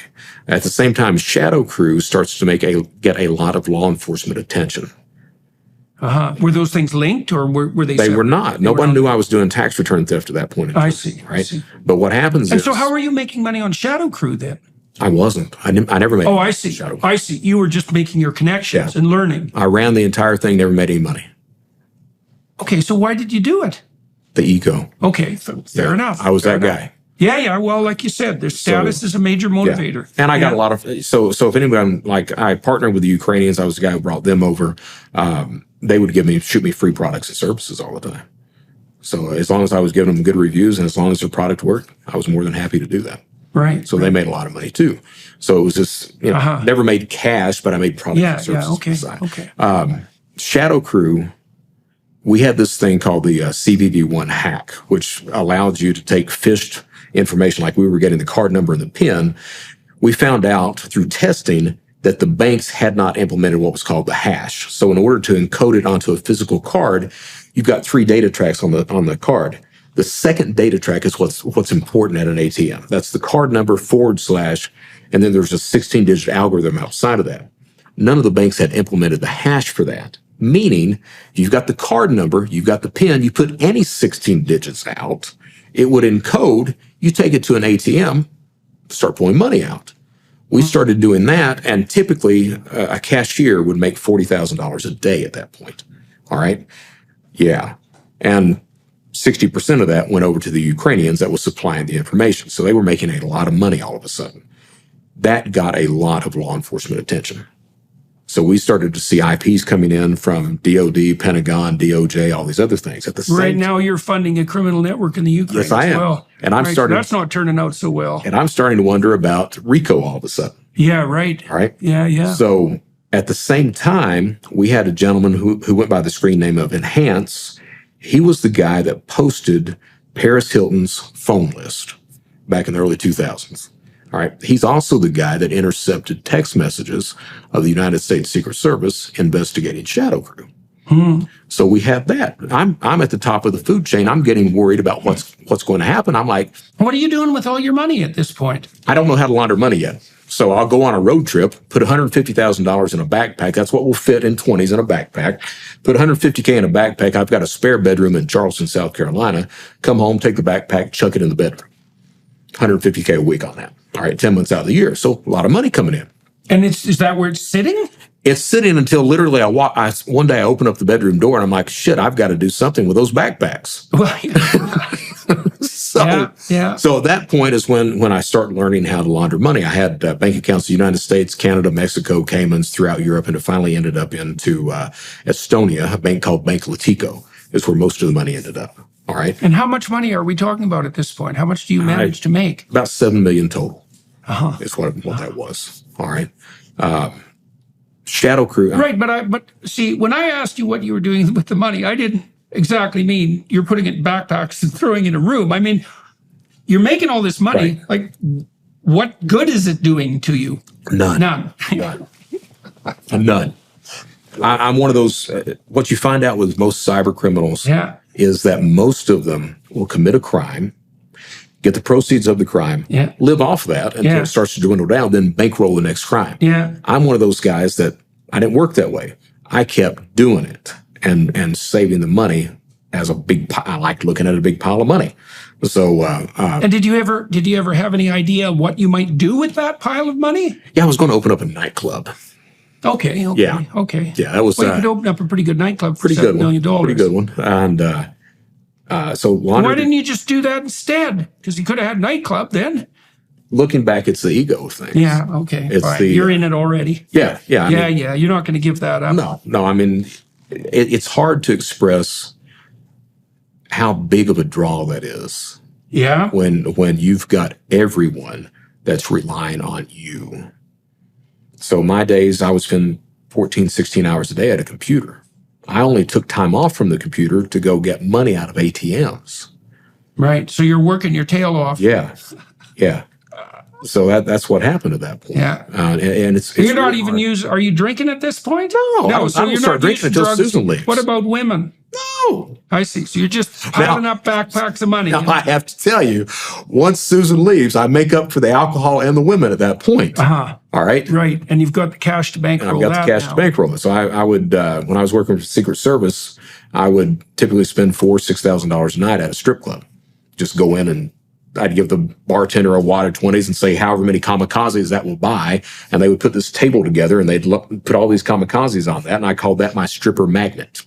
And what's a kamikaze? It's vodka and I forgot what all it's got in there, but the girls liked it.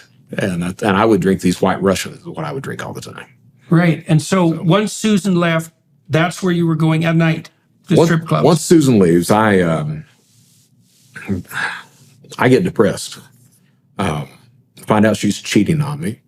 And I put a keylogger on her computer to find it out.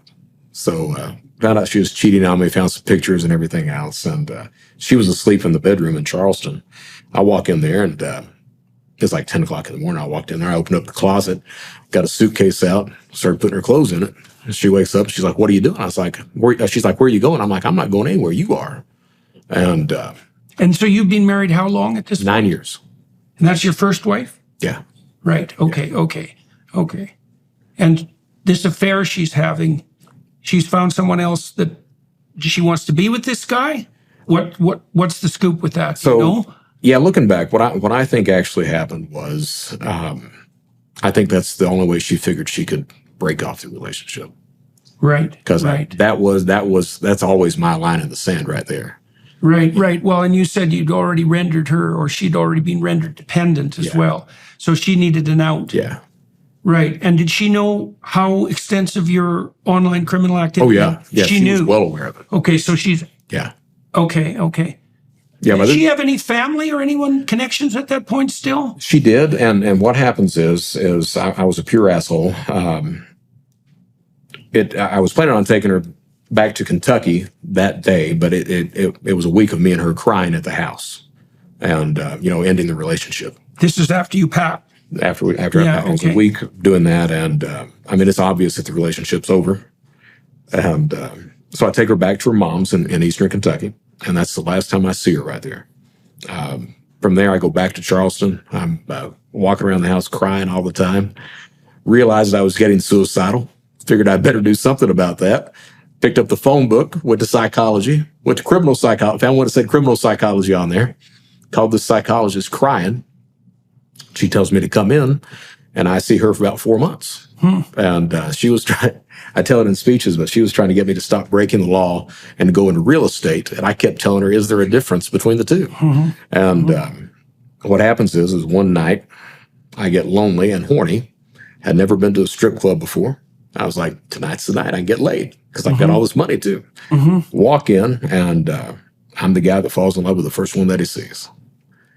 Yeah. Oh, yeah. Yeah, she walks by. I'm like, that's the one for me. Move her in with me. How long? I moved her in with me within 8 weeks. Yeah. That's not wise, you know. No, it wasn't. And is that when you started drinking? I'd started drinking shortly before that. And were you intoxicated when you made the decision to go to the strip club? I was not completely weren't? sober. Okay. Completely sober. Okay. So, and were you drinking at the strip clubs by that point? No, I only drink at the point in time. I only drank White Russians, and it was just a beer bar was all it was. I couldn't stand beer at that point. So what happens is she walks up to the bar, And she's like, you want to buy me a drink? Well, the drinks for $25 a pop. I'm like, yeah, what are you drinking for $25? And finally, she's like, well, we can go in the back if you buy a bottle of champagne. I was like, well, how much is the champagne? She's like, bottle of Corbel's $400. I'm like, okay. So we go back there, and there's no dance. I find this out later. A lot of men that go to strip clubs, especially 30s plus, they don't do dances. They just want a bartender. They want somebody to talk to, and that's literally what I did with this. I talked to her about 3 hours that night. That's it. Come back a week later and ask her out, and she says, yeah. Moved around with me probably 8 weeks after that. Find out she's addicted to coke after that. Find out not only addicted to coke, but prostituting herself to support the habit. And I go off the rails at that point. I get it in my head. So why were you shocked? I don't think I was. Yeah, okay. I think that All right. I think that I wanted something, and I just was willfully naive at that point. Yeah, well, fair enough. Okay. Fair enough. Well, there's none so blind as those who will not see, they say. Yeah. Yeah, well, you said you were lonesome, and Yeah. it's easy to look the other way in all sorts of ways. So, right. And it's not like your plate was clean at that point. She didn't know I lied to her too. She didn't know I broke the law. She had no idea about that. I was telling everybody that I knew that I was a fraud consultant, and that was a joke for me. I consult on fraud. I just don't tell you on which side of the equation. Right. So what happens is I get it in my head that I can fix her. Yeah. And I don't understand yet. Now, you can't fix other people, Brett. Hell, you can't fix yourself. Well, yeah, try yourself first and see how far you get with that. So I actually adopt this. I actually said it. I was like, what I'll do is I'll spend enough money on her that it'll keep her mind off drugs, no matter what it takes, because I've got that kind of bankroll. Well, I've sent most of my money over to Estonia. So I've got a bankroll at the house of maybe $200K. It's fine. All right. She's got very expensive tastes. At that point in time, my meals I'd eat at the house. I'd cook at the house. I didn't spend a lot of money on stuff. It became every single night, $500,000 dinners. It became $2,500 purses every weekend. $1,000 Giuseppe Zanotti shoes every weekend. Quickly start dwindling down on funds at the same time that Shadow Crew gets busted. So Shadow Crew makes that front cover of Forbes and gets busted 3-4 months later. When that happens, by the time that happens, I'm out of money. Elizabeth stopped using cocaine. Absolutely. She started to substitute it with alcohol at that point. But she stops using coke, and she gets this thing where she doesn't want me to be away from her. Well, when you're doing this type of cybercrime, you have to take road trips. You don't want to shit where you eat. So you want to travel, because if they find out a central location for you, they're going to get you. So because Elizabeth didn't want me to leave any place, I can't take a road trip. Shadow Crew gets busted right as tax season is over. I can't do tax return fraud in October. So I have to wait until late January, February to start back tax fraud. Shadow Crew gets busted. I can't go into credit theft or anything else all of a sudden. So it's the only thing that I'm left with is checks, running paper. I used to teach people, never run paper. You're going to go to prison for that. It's easy enough to catch that stuff. I start doing that, get caught. And what had happened was Elizabeth wanted Tiffany rings.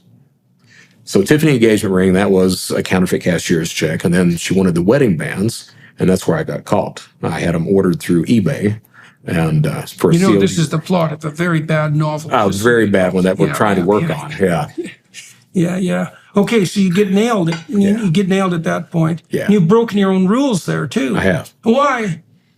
Why? Did you think you could get away with it? Like you knew you said. No, I knew. By that point, I knew. I guess just tired, worn out, didn't give a damn anymore. Everything else. When Susan left, I actually tried to get a real job that didn't. Oh, yeah. So do you suppose there was a part of you that was hoping you were going to get caught? I hesitate to say that. Yeah, but it's strange that you would pick something that you knew. But I do the same thing with the Secret Service, so maybe. Yeah. Well,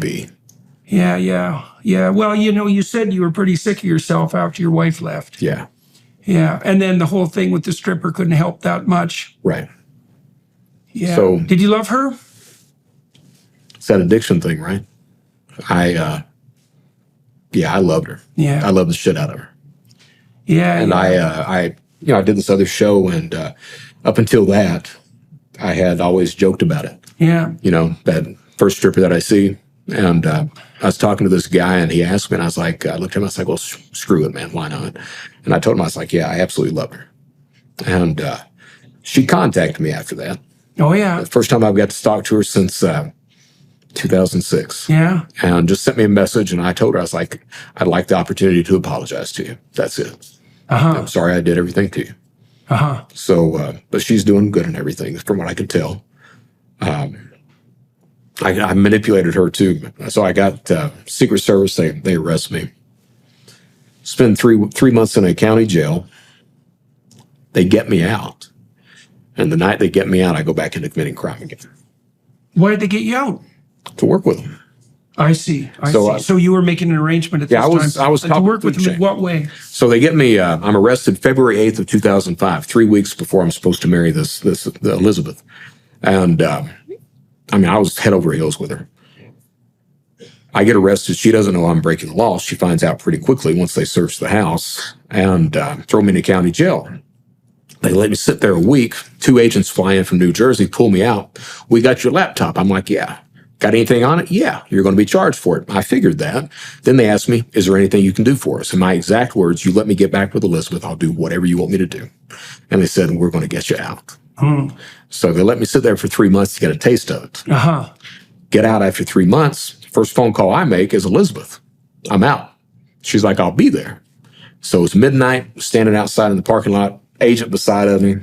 She had a friend that owned a limo company, pulls up in a damn limo, pops the trunk, gets out, walks around to the back, gets these 2 storage containers out with my clothes, drops them, comes over, hugs me, call me later, leaves. I'm sitting there bawling by this point in time. Agent looks at me, he's like, is that your fiance? I'm like, yeah. He's like, I am so sorry. I'm like, yeah. So I didn't have any, I had $30 to my name at that point. He paid out of his pocket to put me in a hotel. As soon as he leaves, I take that $30, walk to Walmart, buy a prepaid debit card so I can start back in tax fraud. Then I call Elizabeth, beg her to get back, and I lay these lies on her. I'm like, hey, it's going to be fine. I'm not going to do any prison time. You've seen that Frank Abagnale movie, haven't you? Catch Me If You Can. I'm that guy. And she believes that. Don't tell her I'm back committing crime. I'm like, hey, it'll be just fine. So move her from Charleston to Columbia, South Carolina, where the field office is. And my job was to work 4 to 6 hours a night, consult with the Secret Service, whoever they bring in, to teach them about cybercrime, also target individuals for potential arrest. Now, were they paying you for this? They were. They were paying $350 a week, plus they were paying rent, all the utilities. Right, so nothing compared to what you had been making. Nothing compared. But do you still have money in Estonia at this point? I do, but I can't get it. Okay. Well, that's the problem with having money That's in the money Estonia. would bid all the way over there. Can't get it. So what happens is 4 to 6 hours a night. When I'm online, I'm really fast with things. I'll have 20, 30 windows open. I'm bouncing between them all the time. Now they've got Camtasia and Spectre Pro on my machine. So they've got me on a laptop hooked up to a 50-inch plasma monitor on the wall outside internet line. They are 2 agents in the room at all times with a South Carolina law enforcement official. They've got their desktop computer literally next to mine outside line as well. For the first 2 to 3 weeks, they're diligent. They're paying attention to everything, asking questions, everything else. After that, they get bored because how could you not be? You don't even understand what's going on. Right. So they start, there used to be this site called flashyourrack.com.